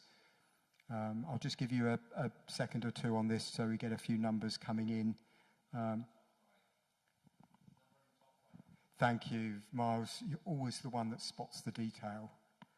Yeah, so let's let a few more people take a few minutes, or a minute or two, just to appreciate there's quite a long list of things there, but I'm just interested in, obviously doing everything at once is an ambition, but trying to prioritise the things that we could do and putting it in some order so we spend some time on the things that matter most and give it a go. As Alex was saying, I think sometimes we're very good at talking about things in our sector. We're sometimes less good at actually getting on and doing it and giving it a go and seeing what works. Okay. So there's definitely an appetite for working with employers and corporates. Definitely an appetite to try and sort of share and look at reducing the burden of bureaucracy on volunteers. And certainly an opportunity to create better digital tools, central online platforms and things. And in fact, you know, really good consistency across all of those opportunities, I think. So I'll just give you a minute or two in case anything else changes. I think you can still vote even if I move off the slide. Can't you? Not sure. Yeah, we go to the other one. Okay, that's great. Thank you. Thank you. That's given us a really useful snapshot of things that we can probably, 3 or 4 things that we can try and prioritise a bit more. So that's it on volunteering. I just wanted to spend the last sort of 15 minutes or so talking about membership, and 1 or 2 of you have already asked a bit about this, so I hope this lands well. Before I do, does anybody have a quick thought, reflection, question about volunteering, anything that's really burning that you think would be interesting to the room? If not, I'm happy to move on and pick up any questions over lunch, but I don't want to plough on if somebody's got a really pertinent point or question. Okay. Well, thank you for listening for that. I want to move on to membership, because membership really matters.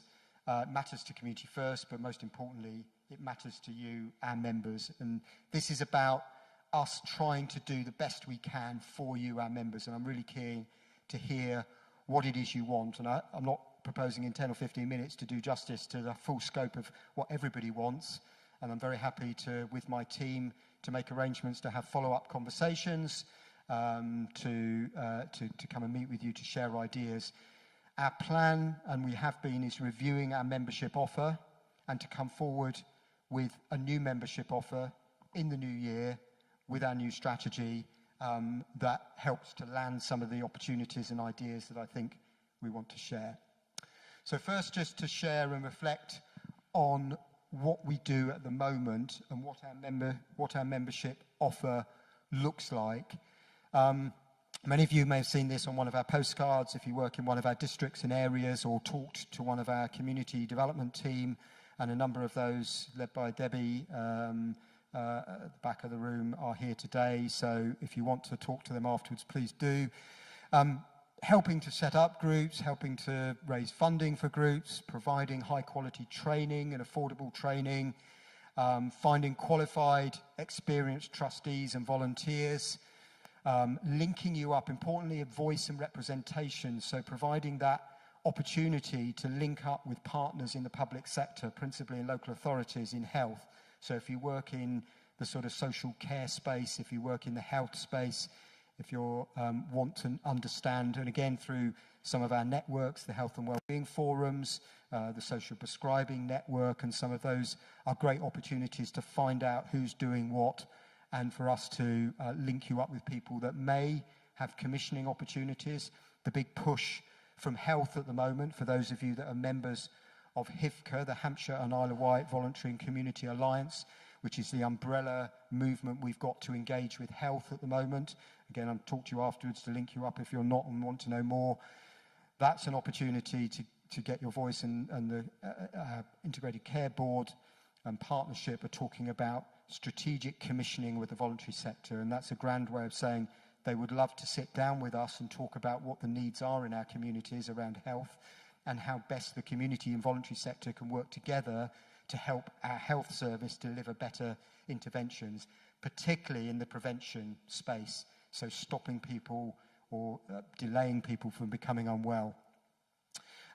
We're here to help promote and showcase your services, so events like this and opportunities to network.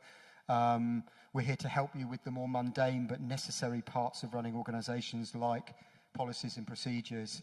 And increasingly, we're being asked by some commissioners and funders to look at quality assurance and best practice. Can we have a badge that being a member of Community First works towards, or should we take one of the national umbrella quality assurance marks for the voluntary sector and roll that out as consistent as we can in Hampshire? Can we give those commissioning services from the voluntary sector or funding services that pre-assurance that we have got quality assured members? So alongside that, there's some very practical things you get as being a member. You get affordable and accessible minibus hire, and our transport team are here as well if you'd like to talk to them about availability of transport. We carry out umbrella DBS checks, so again that's an opportunity. We can devise and develop free and subsidised specialist training courses, so not just the ones we run under our Essentials programme, as well as more charged for courses for very bespoke and specific things you need. And we can enhance your listings by giving you premium opportunities for the jobs board and our volunteers. So that's our membership offer as it stands. Of course, there's newsletter and there's some communications around that. But it feels sometimes to me like it's stuff we're doing for you. We have some wonderful members events. I'd like to have more, and I've talked about focus on funding, volunteering.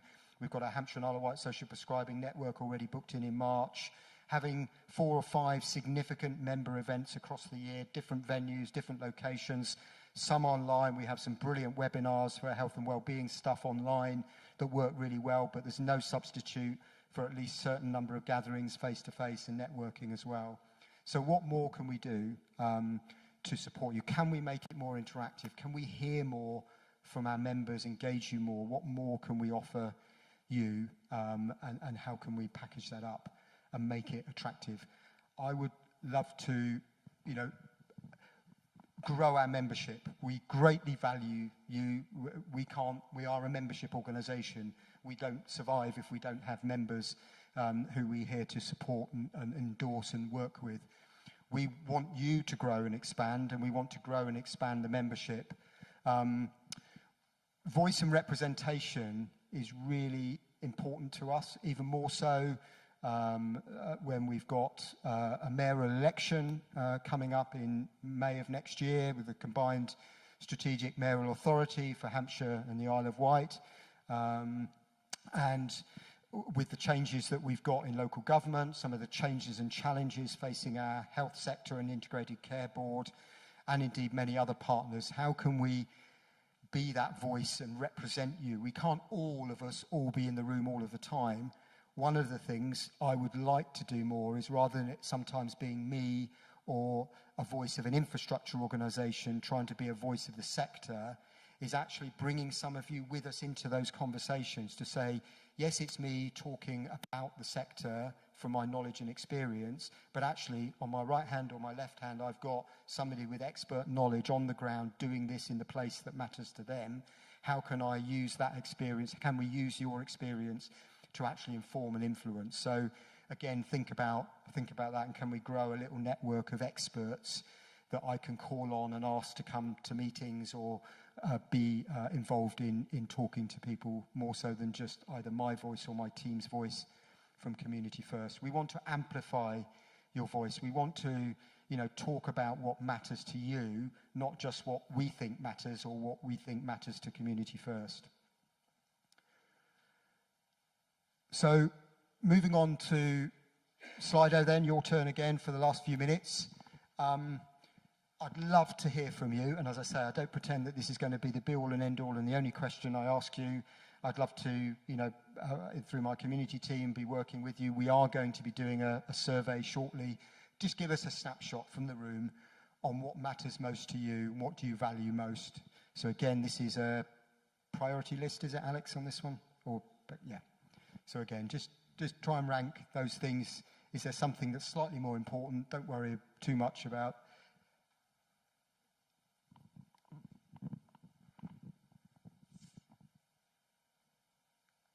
I'll give you a few minutes on this one.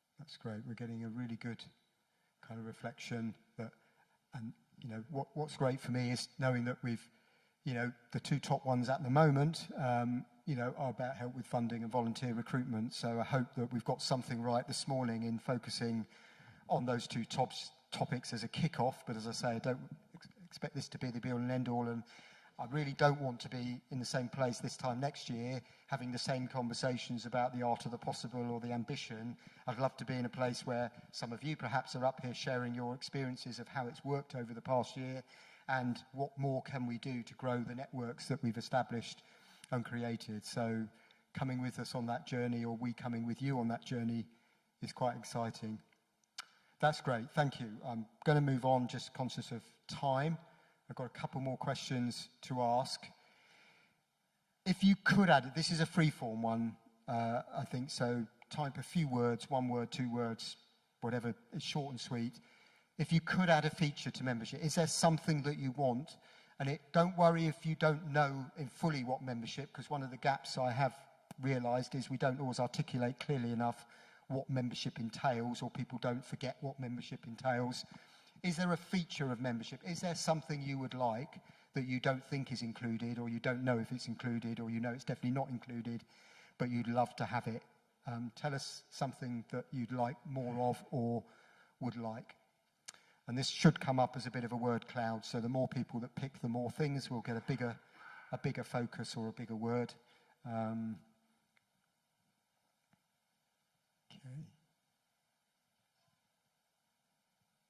Brilliant.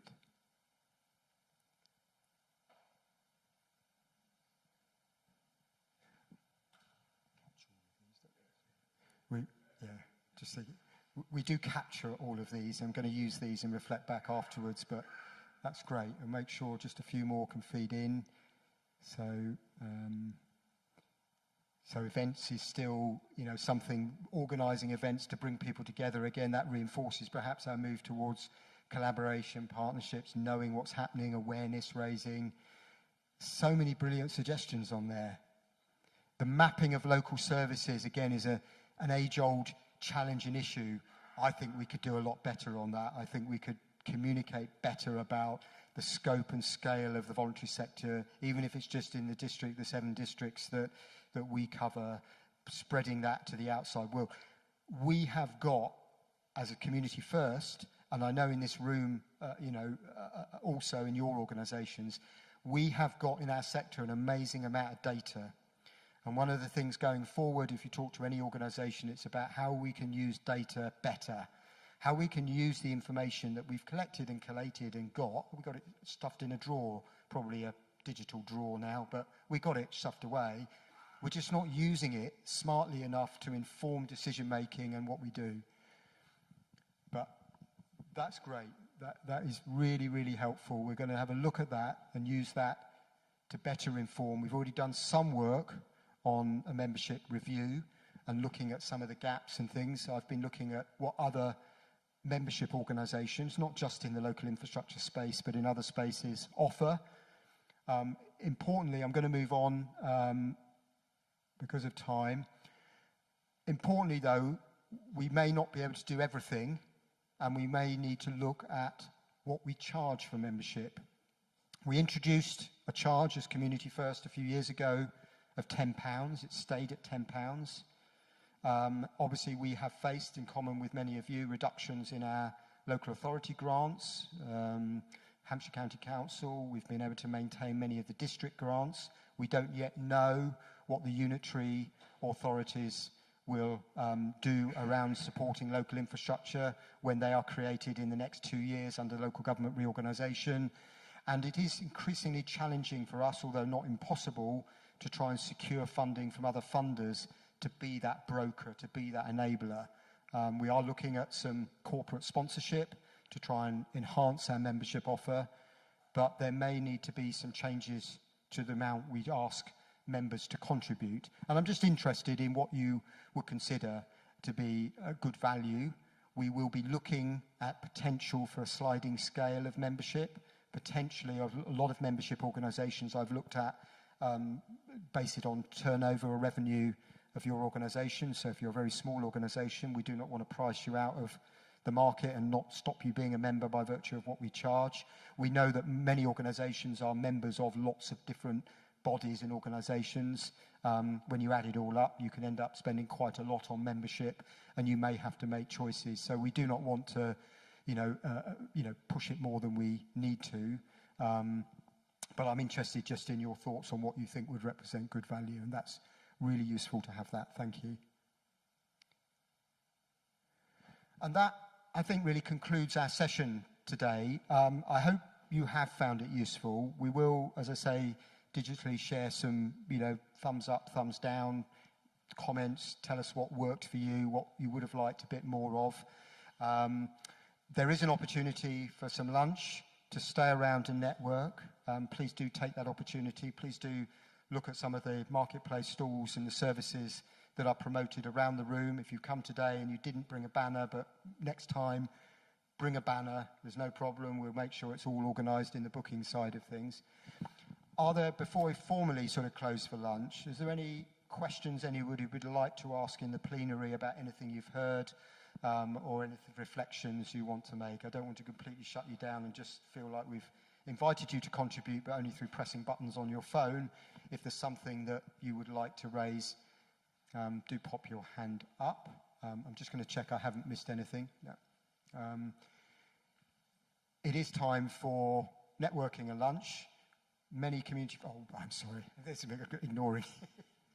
I'm a relatively new member, and I sadly haven't had a chance to read all of the newsletters. Do you do like a conference where you invite prospective volunteers? Is that something you do where we can showcase what we do and why we need volunteers so that they can come round and speak to all of us in one go?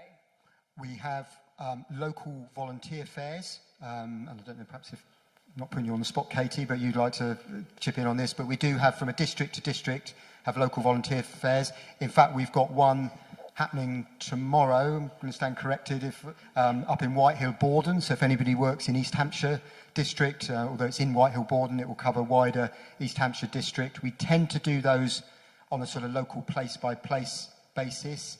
We try and do one every year. Katie, would you like to say anything? Yeah, we try and cover every area that we cover the volunteers for once a year. So we've got Whitehill and Borden coming up tomorrow. We've got Eastleigh and the New Forest, I think in the new year. But yeah, send us an email and we can put you in the right direction. Thank you. And we're always open to, new suggestions. Do the volunteers work for you? Do you get volunteers? Those of you that have been to our volunteer fairs, do you get volunteers? Are they working? There's great networking from those volunteer fairs. We always struggle a little bit. We get good attendance, but getting prospective volunteers to cross the threshold into a room where there might be a fear that they're going to be pounced on by 35, 40 organisations all saying, come and volunteer, come and volunteer, come and volunteer, is kind of something that, you know, whether we run it in a big sports centre, whether we run it in a community venue, wherever we run it, we've still got to physically get people. We're always up for working and, you know, getting to people in places like Fareham, and we've talked about doing the same in Gosport.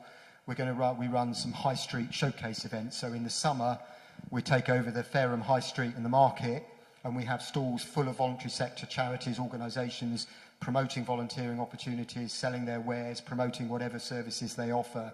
Really lovely, fun day. The Mayor of Gosport is passionate about doing the same for Gosport, and we hope other areas will follow suit as well. So going to where people are, not giving them an excuse to have to actually physically make the time to come to a fair that they might not know what's to be expected, but yeah. Tim, I just want to thank you and your team for everything that you're doing for us all. Our charity has been the recipient of a huge amount of help and support this year, and I just wanted to say thank you, and I'm sure that's going to be reflected by a lot of people in the room. But thank you all very much indeed. We can't manage without you. Thank you, Julie. It's very kind of you to say, and we want to help. That's why we're here. That's what floats my boat and gets me up each morning, is we genuinely want to try and help both people and through the services we deliver and organisations like yours, Julie. And, you know, we can't always solve all of the problems. I don't pretend that we can, but I think just by talking about the challenges, trying to find some solutions, trying to help organisations that are going through difficult times, and it's part and parcel of who we are as a sector.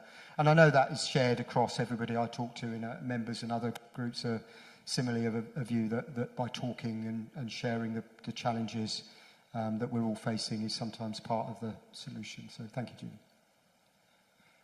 Okay, shall we move on, because I'm conscious of eating into lunchtime. So enjoy some lunch, which is served out there. Stay around for some networking. Thank you all very much for making the effort to come.